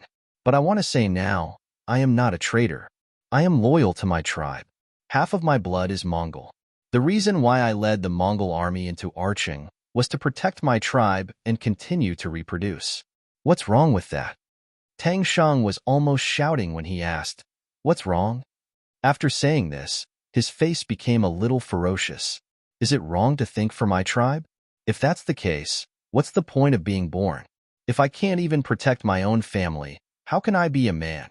How can I be a man? Hiss. Hearing this, many of the soldiers sucked in a breath of cold air. These words could be said to be heart-wrenching. In ancient times, many soldiers rushed to the battlefield and shouted the slogan to be loyal to the king, to the country. But was this really the case? How many of the so-called loyal people had seen the emperor? How many people had feelings for the so-called country? In the end, soldiers fighting was just a way to make a living. Simply speaking, it was to survive. If there were other purposes, it would be to get promoted and get rich. Therefore, the slogan to be loyal to the king was just a slogan. No one would really think that way. On the contrary, more people did it for the sake of being able to survive in troubled times. There were also some people who were lucky and were promoted from soldiers to officers with some authority. Then, their goal would be higher. This was how they filled their own pockets and how they could take advantage of the situation to create more wealth for themselves. In this way, there was the so-called eating empty pay and stealing military supplies. The direct result of this was that the upper echelons of the military wanted to win the war. This was more beneficial to their future promotion and wealth, and even their wives and children. The middle-level officers, especially those young generals who didn't have much room for promotion, thought the opposite. They wanted to win the war. In this way, the matter of them moving public funds would be impossible to investigate along with the defeat and the death of some people. They could even take advantage of this opportunity to eat more empty pay and get some empty pay. As for the soldiers at the bottom, they were only following orders. If the situation was to their advantage, they would rush up and fight to see if there was a chance to obtain any benefits. On the other hand, Once the situation was unfavorable, they would just turn around and run. Staying alive was the most important thing. As for whether or not they won the war, what did it have to do with them? Or rather, there wouldn't be any change in the future. If that was the case, why should they risk their lives? These were some of the true portrayals of the military. Then, could such an army win the war? Without faith, without spiritual support, and without even daring to have hope, could an army expand and unleash their potential? The answer was obviously yes. It was also because of this that Tang Sheng didn't feel any shame for his rebellion. On the contrary, he could still speak frankly in front of everyone without a change in expression. This wasn't because he was thick-skinned, but because his thoughts and perspective were different. After Tang Sheng shouted out what was wrong, his gaze swept across the far eastern army. Then, he began to call out names. Commander Chi Wu, as far as I know, your tribe is also outside of all city. Once winter comes, they have to face the pressure of the wind and snow. May I ask, what can you do for them? If you can't, what's the point of being a commander? Vice Commander Zhang Hai, your situation is the same. Let me ask you, how do you feel at ease? Battalion Commander Li Dei, I heard that 3 of your tribesmen have already frozen to death in the heavy snow this winter. Don't tell me you want to continue with the 4th and 5th? Tang Sheng was calling out names. It wasn't targeted at a specific division. It was completely random. He would call out the name of whoever he saw. There were people in a few divisions who were called out. You're tuning into the Warrior Lore YouTube channel. Don't forget to subscribe and join us on this journey to catch the most captivating stories.